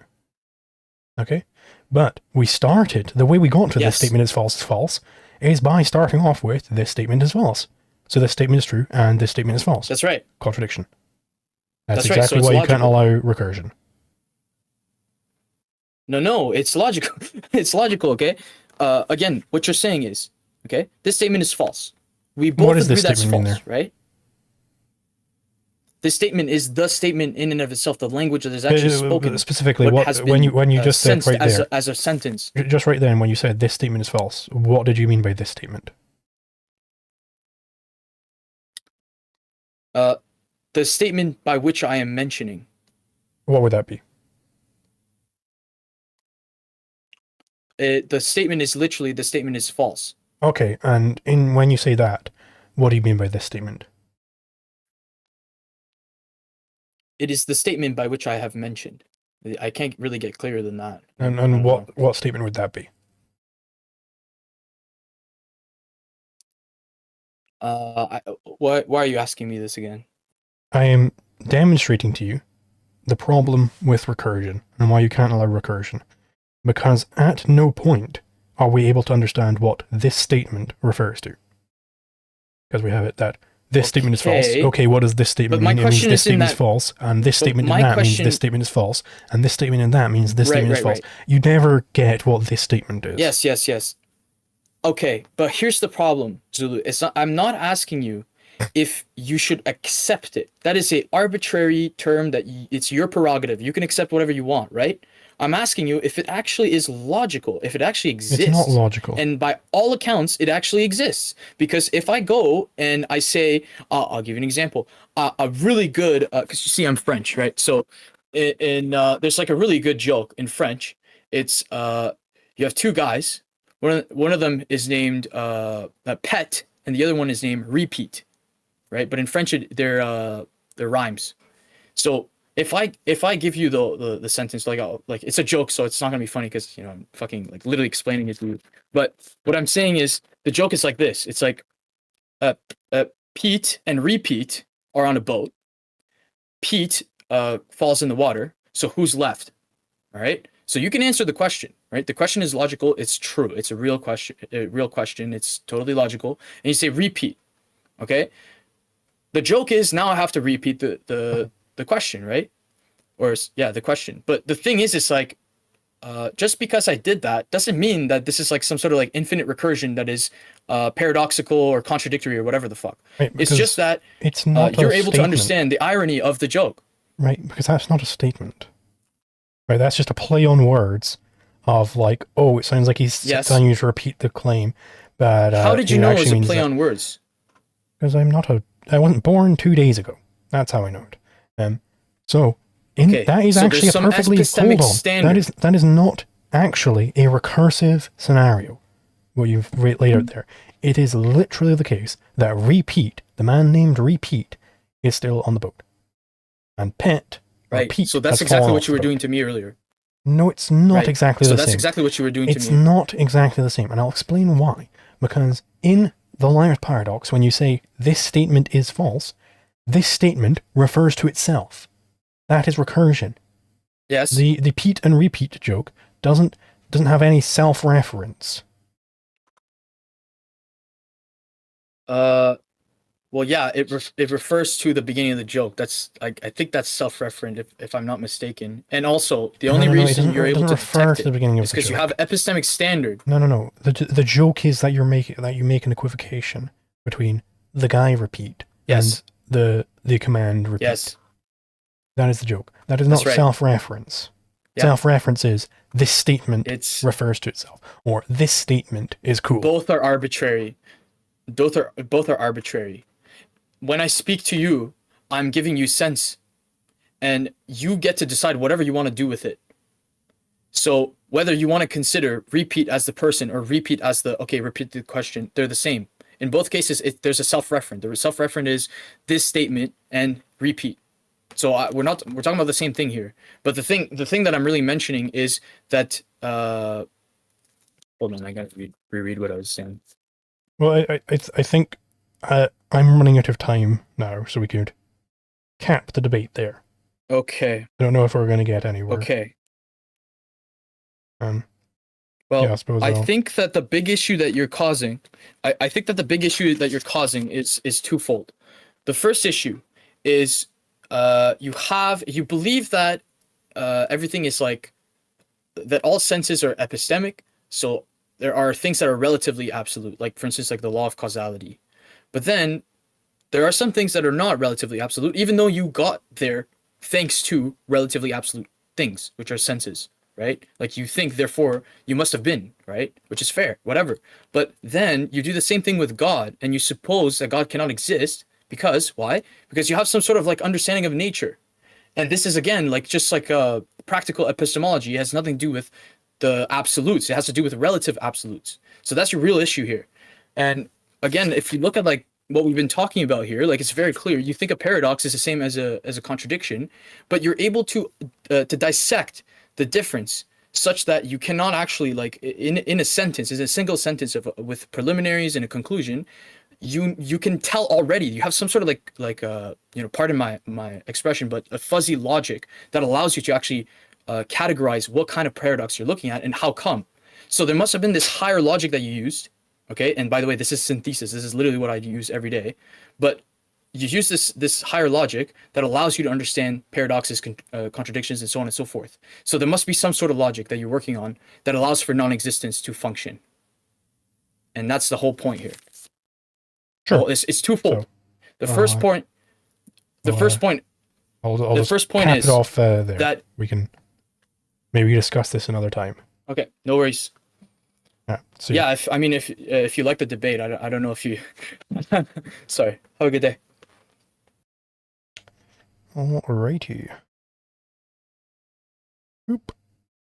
And stream there. Thank you everyone for coming. Goodbye.